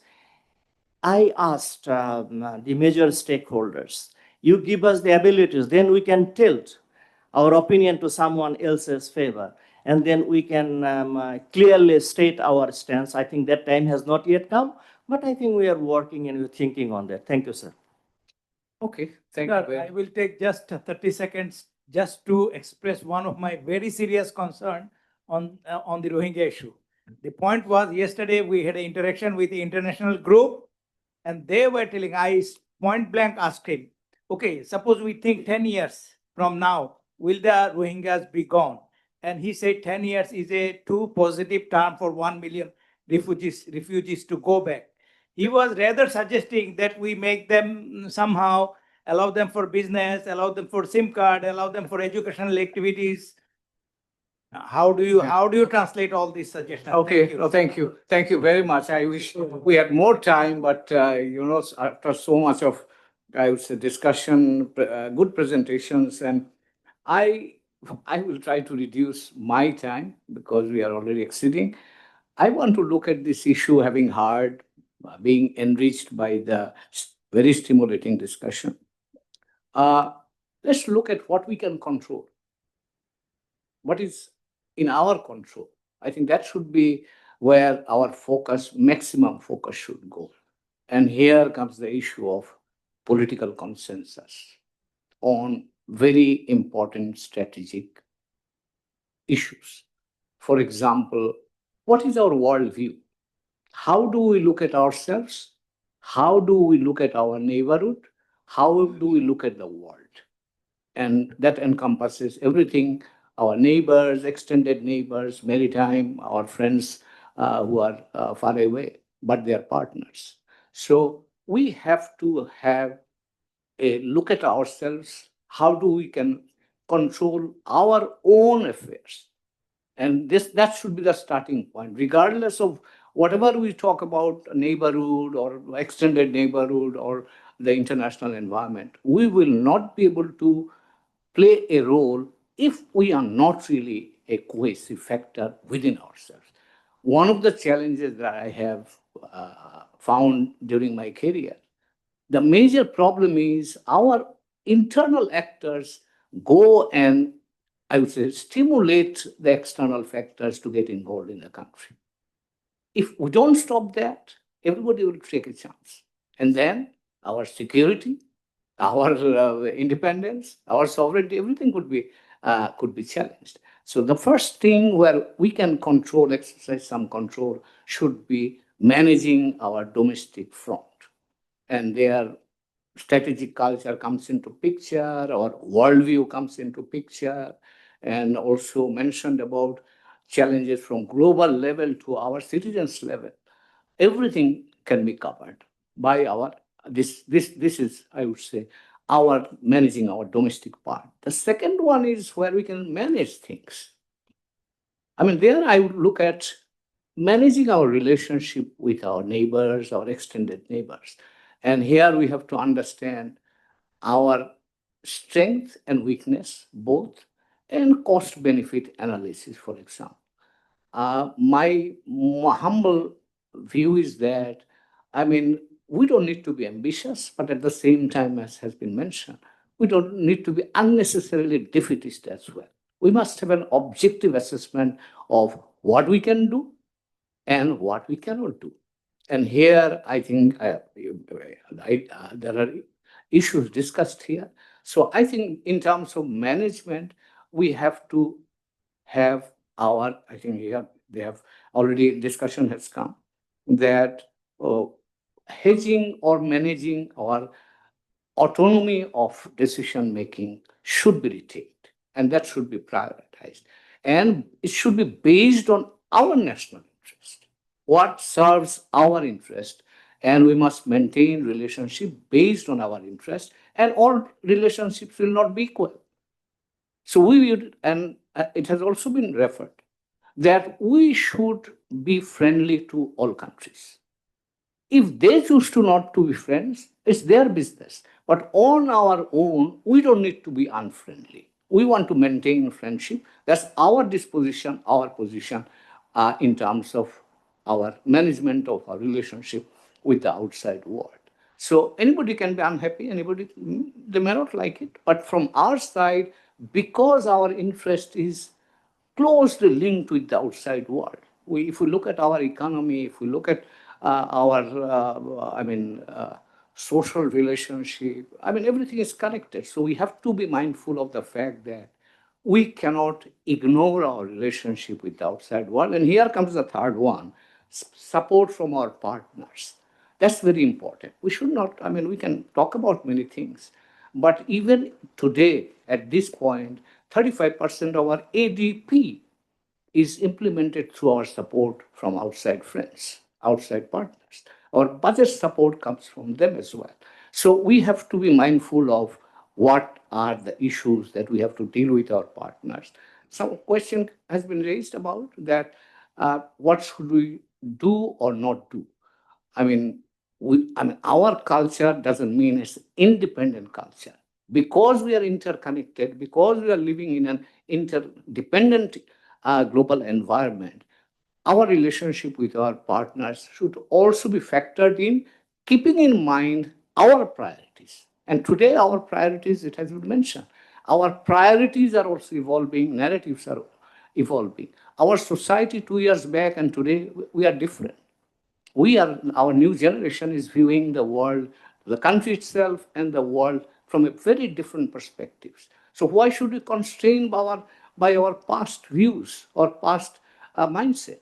Let the new generation define, decide, and design their worldview, design Bangladesh as they want. And if it is based on equality and dignity, let them have a good relationship with everybody. And again, keeping our basic interest in mind. We shouldn't compromise our basic interest. And based on that, based on equality, based on dignity, anybody, we are ready to work with anybody and everybody. So with these words, let me now close the proceedings here. And I should take this opportunity to thank all of them.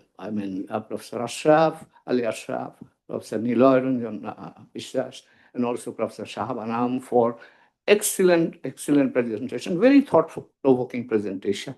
And this will give us some food to think about where we are and where we can go. And also, I should take this opportunity to thank the comments and questions that have come from the floor. I really appreciate your contribution and like to thank you sincerely for making this discussion very lively, productive, and I would say looking towards the future. Thank you very much. And now perhaps it is time to come back to the table, and I would humbly request our special guest today, Lieutenant General S.M. Kamrul Hassan, Principal Staff Officer, Armed Forces Division, to make his comments. Yes.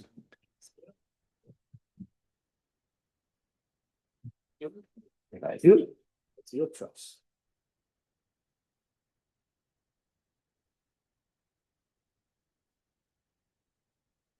Bismillahirrahmanirrahim. Honorable Chief Guest, learned moderator, distinguished keynote speaker, esteemed panelists, excellencies, senior officers, members of the media, ladies and gentlemen, assalamu alaikum, and a very good afternoon to you all. I feel truly honored for being able to attend this seminar today. So in making my comments, first of all, I'd like to pick up the phrase, the geopolitical landscape. Actually, do you have a formed one? If we have, is it a clearer one? In present day's world, the national, regional, and global geopolitical landscape is so complexly and intricately overlapping and also mutually inclusive. So it's better to look at it as a related geopolitical landscape. I think this conceptual shift will enable us to look into the security dynamics more precisely. When you talk about geopolitics, I think in present day's world, politics is getting prominence over the geography, especially in South Asian region. So that is the point I want to bring into light. If the pursuit of happiness, peace, and freedom is the ultimate goal of life, then it is quite imperative to understand that the peace and freedom, they breed in a safe and security environment only. So here comes the importance of national security. As told by the esteemed panelists, the national security nowadays encompasses wide range of issues. It does not only mean the military defense, intelligence gathering, or cyber warfare. It also means economic security, political security, environmental security. It also relates to public safety. It also relates to securing the critical infrastructure, so and so forth, so and so forth. If you look at today's world, what we can see that the world is beset with conflicts. As of today, according to the ICRC, there are 120 conflicts in and around the world. I prefer to term them as conflicts. So mention what they is Russia-Ukraine conflict, then Hamas-Israel conflict, Iran-Israel conflict, even Houthi-Israel conflict, Thailand-Cambodia conflict, Pakistan-Afghanistan conflict, Pakistan-India conflict, so and so forth. So what do we really call them? Do we call them war? That is my question. I'd ask this question to all wherever I go. The answer is between yes and no, because there is no formal declaration of war. At the same time, as the Western military experts, they are talking about fifth generation, sixth generation warfare. Eventually, we are in war always, because the information line of operation is always on. So I would like to term them as conflicts, but functionally, some of them are war, of course. And these conflicts are tremendously influenced by information and the space technologies that we need to understand. Majority of these conflicts are also fought by the state and non-state actors. And misinformation, disinformation, information, as propounded by some of the speakers, are the important features of these conflicts. Now let's come gradually. If we see the strategic competition among the great powers in the Indo-Pacific region and in the Indian Ocean region as well, and in South Asia also. And when there is a strategic competition like this, Bangladesh is not immune to the challenges of this competition. Now, with China establishing a geopolitical centrality in Asia, trying to voice its presence at regional and global stage. On the other side, United States and its alliance are also making maneuvers through Indo-Pacific endeavors, then Indo-Pacific strategy. So there is a policy of containment everywhere. The problem is where we are going to join. At this point of time, as I highlighted, we are trying to be an observer, and then in future, maybe based on the policy of our convenience, we try to bring more clarity as to how to interact with the China bloc, China influence bloc. I just refer to the example of my just recent visits in the Chief of Defense Conference. I saw there are representatives from 30 countries, and when I went to Beijing, I see China could manage representatives from over 100 countries. So that is how this competition is going on. I'd also like to bring a point about the role of ASEAN. I find ASEAN little unwilling to engage in South Asian affairs, especially relating to Bangladesh's problem and the ineffectiveness of the SARC, then BIMTES, IWARE, not being able to produce any viable and meaningful output relating to Bangladesh. These are the disheartening factors for us. So we have to navigate these challenges with prudence and vision and balance our national interest as told by the moderator while contributing to the regional pace. I want to bring into your notice another important development, that is the emerging technologies. In the recent conflicts, as I said, we see that the use of drone technologies, then also the low-cost technologies. We have also seen the use of civilian equipment integrated into the war. We have seen tremendous use of information warfare, the cyber warfare, use of private enterprises in the war, like Starlinks, use of private defense contractors. So these are new dimensions of the conflict, which is going to affect us in the future. Why I'm mentioning this? Because these developments are going to shape up our strategic thinking in the days to come, and while formulating and dealing with our national security strategy. In the process, we have also seen the smaller and weak forces, how they hold their ground against the superior forces. In Gaza conflict, we have seen, and use of drone technology we have seen in Azerbaijan and in Armenia conflict. So there are lessons to take from there. These are not abstract lessons. These are related with our strategic thinking and preparation. And as I told, misinformation, information, disinformation are the features of today's conflict. But to guard against those, as was asked by some of the attendee, how can I really confront this misinformation and disinformation? So it requires tremendous development of technology, including the space technologies, in which we should embark upon. Now let's come to Bangladesh. Now, you all know that Bangladesh is located between South Asia and Southeast Asia.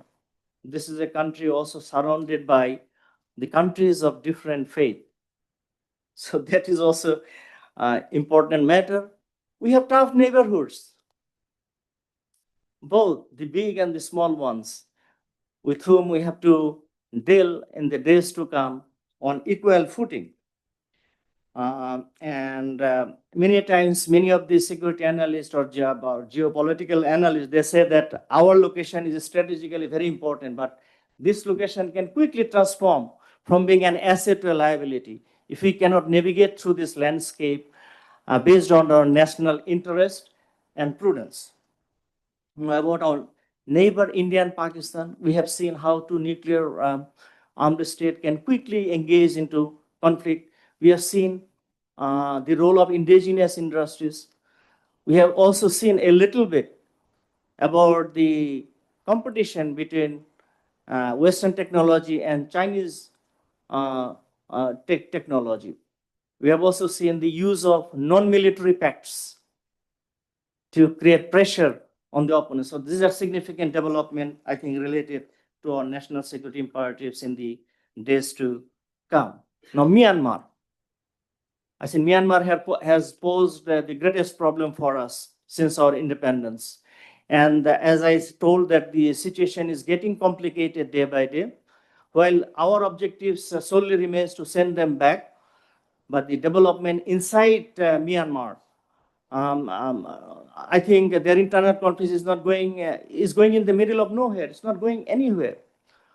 Recent development by the Arakan Army, where they are in control of most of Arakan, They're also patronizing, they're living on drug money, you know. It has increased drug trafficking, arms smuggling. They're also abducting our fishermen from the southeastern side, threatening our maritime security, and affecting the lives of the coastal people. The proceedings by ARSA and RS is not also like by Arakan, and the reduction of aid has also complicated the situation further. I can tell you among the three groups, if I consider three stakeholders in Myanmar, this NUG, National Unity Government, military junta, and the Arakan Army, then among these three, the Arakan Army, they hate the Rohingyas the most. So we have to think deeply when we are formulating our national strategy, security strategy. We have to engage our partners to find a durable solution, and at the same time, also looking at our national interest, not forgetting our national interest. We have also non-traditional threats. Recently, it has come up, you see, affecting our national security. I told that the external and internal threats are just like Siamese twin nowadays in your national security domain. So, Chattogram Hill Tracks, there are some new armed groups. And then recent incident at Khagrachuri, you have seen how quickly a communal riot may occur. And we also suspect a transborder influence in it, and we have to deal with it with prudence and also a future plan. There are other security issues also. I think these are adequately covered by the panel. Rising sea level, salinity intrusion, those also pose threat to our national security. Excellencies, colleagues, and guests, Bangladesh has always sought peace and development and stability on the foundation of its development. But peace, as I want to say, that this is not automatic. The peace does not come naturally. So for that, we need effort, we need dialogue, we need preparedness, and above all, the unity of purpose. I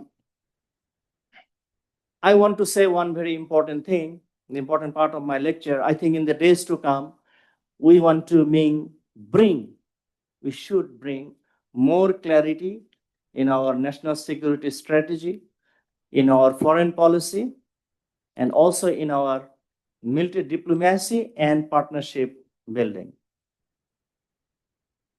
I guess we should move towards a more specific and definite axis of cooperation. We can follow the essence of the famous Chinese proverb popularized by Deng Xiaoping. He says, build your strength and bide your time.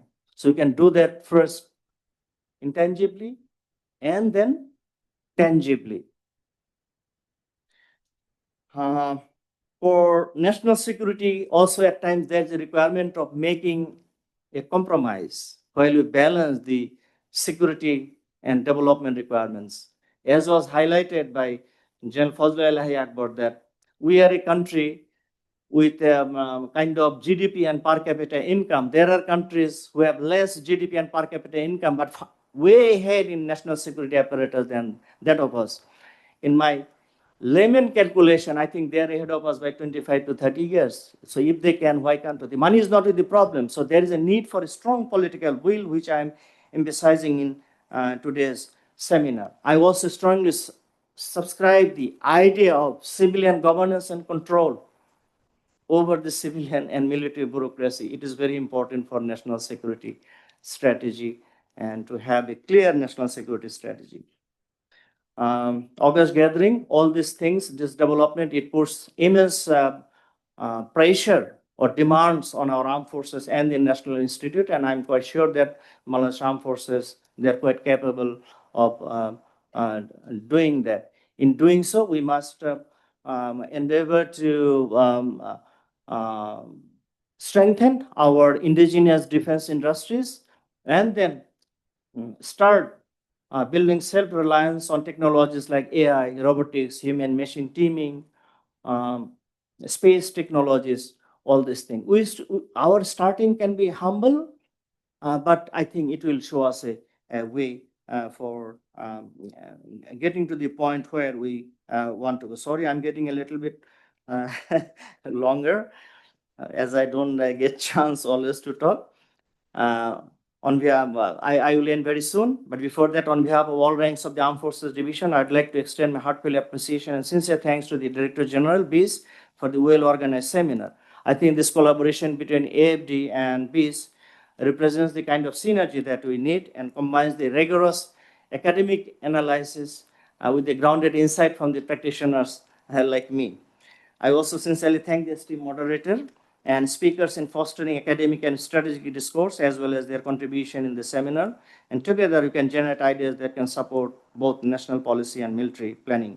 And I'd like to conclude by saying, let's achieve peace and security, not only through friendship, but let's achieve peace and security through strength by both hard and soft, and partnership building with the partners who are willing to cooperate based on our national interest, patriotism, mutual benefit, and dignity. I want to end here. Thank you. Thank you. Thank you, General Kamrul, for concluding your speech by saying, let's have our relationship based on, if I may paraphrase, mutual trust, mutual benefit, and mutual purpose. Thank you, and dignity, yes.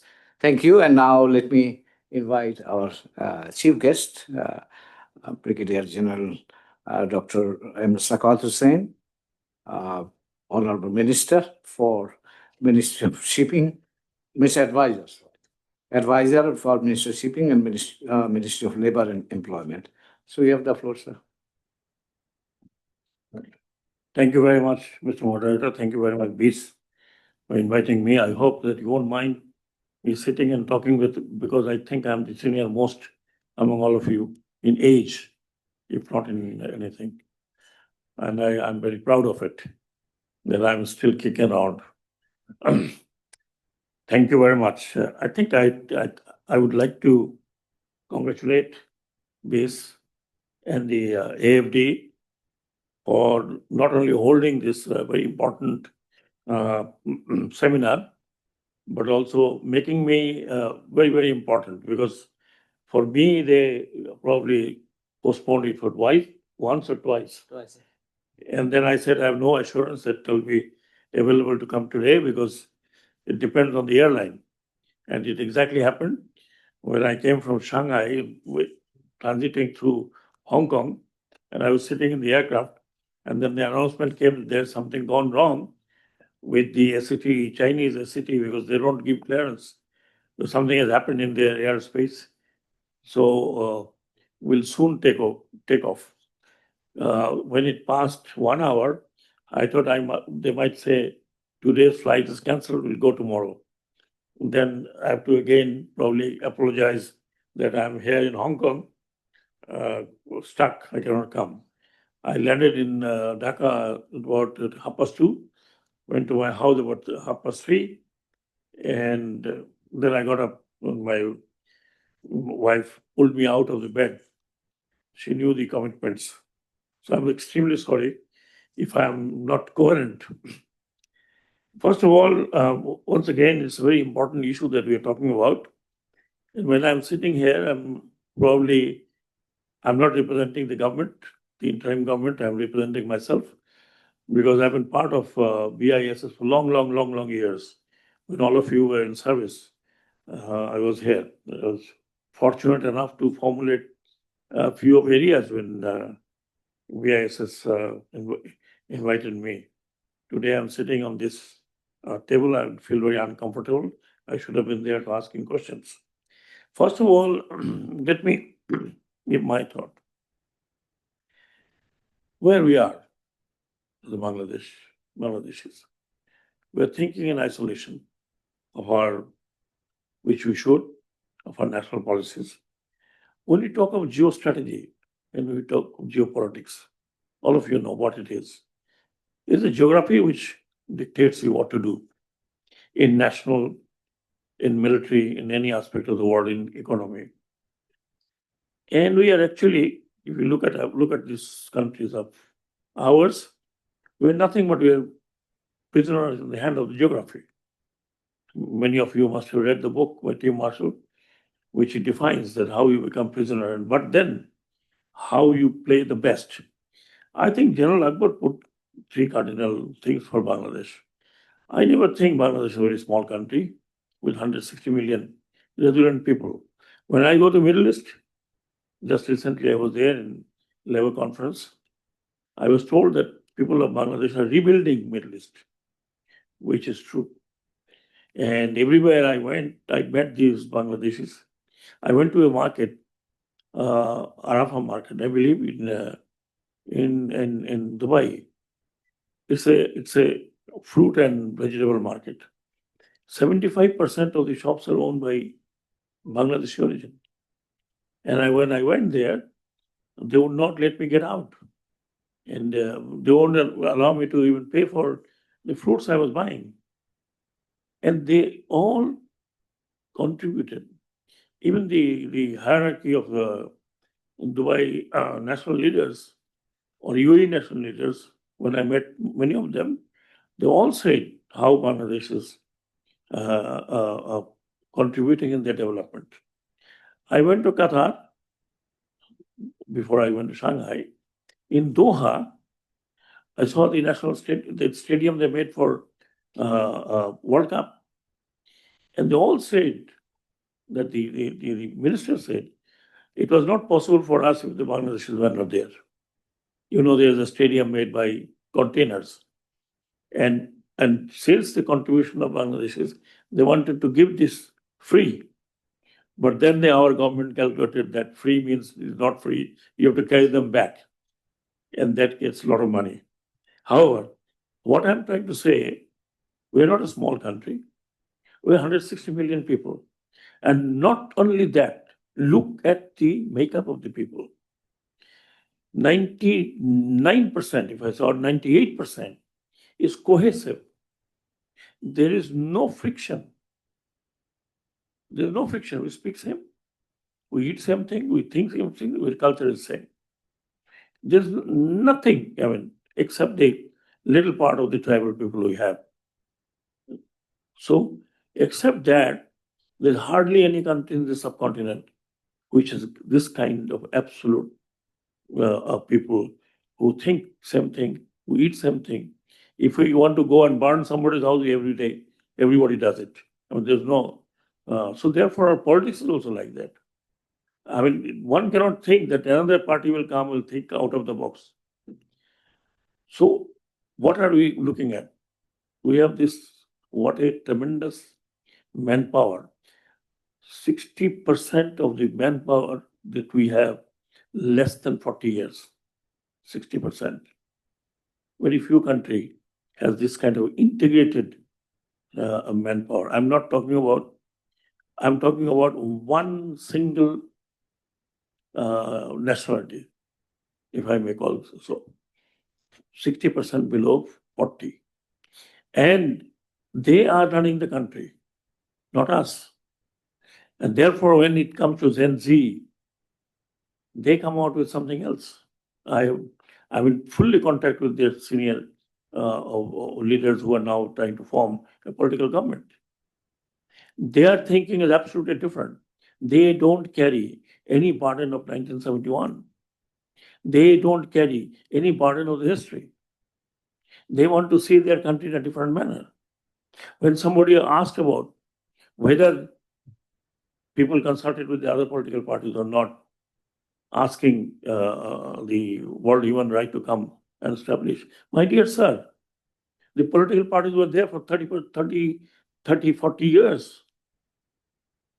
Even then, 150 minimum people do not know where they are. This country was not liberated for that. To people to be picked up, killed, and put into Ayanagar. Where in this subcontinent any country has dealt with their own people like this? You show me. Give me an example. So when people are that kind of people who have been going door to door to the political parties, to the political people. What happened? Is anybody raised a question? No one. We degraded ourselves by doing it. It's unfortunate that today the people in uniform who are being implicated. Who did it? Not themselves. They were made into monsters. I'm sorry to say. And I'm a very straightforward talker. A whole nation knows. And what I'm saying is not only government version, it's my version. Who said? Last 10 years and 15 years, I was not invited into any military function. Why? Would you answer, sir? Would you please answer? What political party you're talking about? I'm asking you because you raised this point. Okay, please, I don't want to go into debate. I'm saying what I've said. Yes, I can understand that process. The people who have lost their dear one. Okay, so please see, our solution is different. This is a different country. So we have to think. We have to think together. If I think that my geopolitics is mine, is absolutely wrong. Look at the subcontinent. It should have been one in thinking of the geopolitics and the strategy and everything. But could it remain? No. Today, the factors are who is fighting with whom, who has what problem, and we are sucked into that. We are really sucked into that conflict. We had SARC, we have no SARC because there's a conflict between two. So where you can think in isolation, our geopolitics, it's all interdependent. It's all interdependent. If we have an unstable neighbor, even in a small faction, if we are unstable, let's say Northeast specifically, we are unstable. If there's an instability or instability within the subcontinent, we are unstable. So therefore it is interlinked. You can't say that I'll do it myself. You can't do it. This is not the world now. Therefore, when we talk of our security, our geopolitics, we must think that what vulnerability the others have. If the others are vulnerable, we are vulnerable. Today we are talking about Indian Ocean. If there's a conflict in Indian Ocean, not because of us, because of some other people, it's going to affect us. Think of it, there's a nuclear war between, let's say, theoretically, our neighbor. Three of the neighbors are nuclear weapons. They're each powerful of themselves. If there's small little spark of the nuclear explosion, what's going to happen to this country? You can't hide like ostrich that I don't know what is happening. Therefore, we are very much concerned. Pakistan, India, and China having nuclear. So much so even Myanmar is thinking go nuclear. Therefore, it is I would say, it's all interlocked. We have to think our geopolitics. Even you remain in isolation. You can't remain in isolation unless your region and the neighbors are peaceful. Therefore, I would say our geopolitical ambition should be to keep all relations with everyone to an extent that it does not hamper my own national interest. And that's what I can say, and that's what I think. Because I don't have any quarrel with, let's say, my neighbor. After 5th of August, I never went and closed my borders. I didn't close Benapole. I didn't close Bamra. I was standing there and they said, sir, so-and-so said, from tomorrow, there'll be no export to Bangladesh. I said, Alhamdulillah, welcome. We can find out somebody else. So thing is that it's not me. I'm a small country. I can't go and fight like Israelis. They are supported by everybody. We are not. So we have to think and we have to evolve our own strategy, tactics, how we can survive and achieve our national goal. That's what we want to do. Even I would say a request on the political people as well. They have to think as one. You have political philosophy everywhere. but you have to think it only. Let's take lesson from the other countries, how they deal collectively as a nation, and then how they chuck out their own issues. So I see whole thing as a Bangladeshi, as a sitting in a very responsible area, that my interest is first, and then I of course welcome marching or other interests if it helps me as a nation. I can't shut down everyone and say to hell with you and to hell with you. We are open to everybody, provided that serves my interest and my purpose. So I would request, definitely, I didn't want to go into details. I do bit of out of interest, I do a bit of studies on these issues. For the last 1 year, I could not.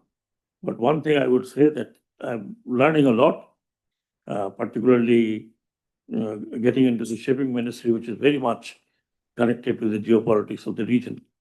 It's not only Bangladesh, and I do take care of it. Once again, I'm saying that we are not against anybody. We can't afford to be against anyone. We want to defend, flourish within ourselves with the help of the friends. And anybody can be hostile. If anybody wants to be hostile, he harms himself, not us. We are very resilient country for that matter.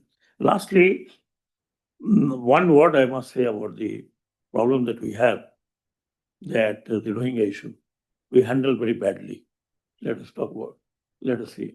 I've been studying this issue since 1992, when I was forced to deploy against then Burma, now Myanmar, on same Rohingya issue. We've been handling Rohingya issue not very prudently, and today we don't know which side to go, where to go. We are still not, to me, we are still not handling properly. One has to remember that it is their country, they have to go back.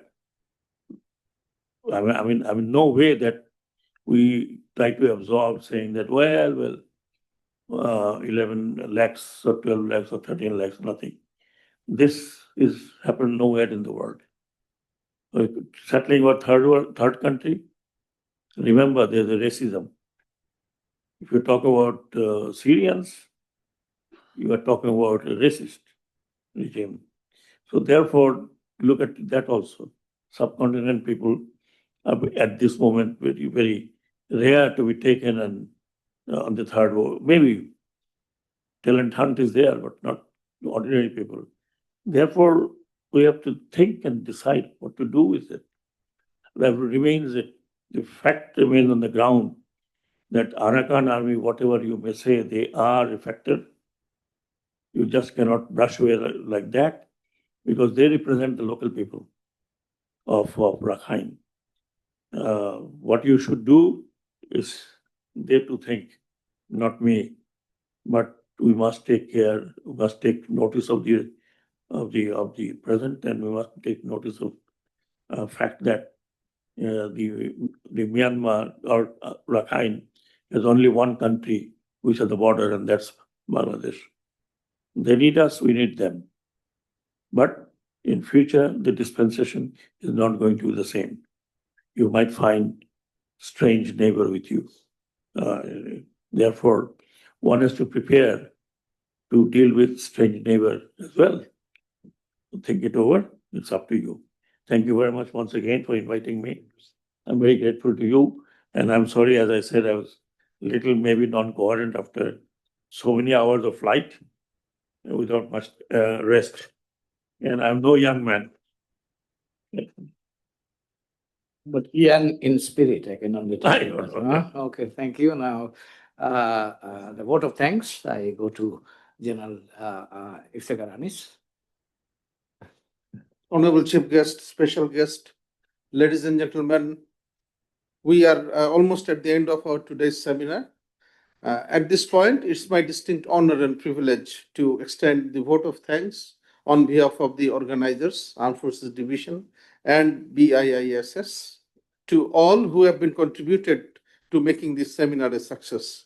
I express my deepest gratitude to our Chief Guest, Brigadier General Retired Dr. M. Shakawat Hussain, Honorable Advisor to the Ministry of Shipping and Ministry of Labor and Employment for his insightful remarks that have enriched today's discussion and provided valuable guidance on understanding the evolving geopolitical realities and their implications for Bangladesh's security landscape.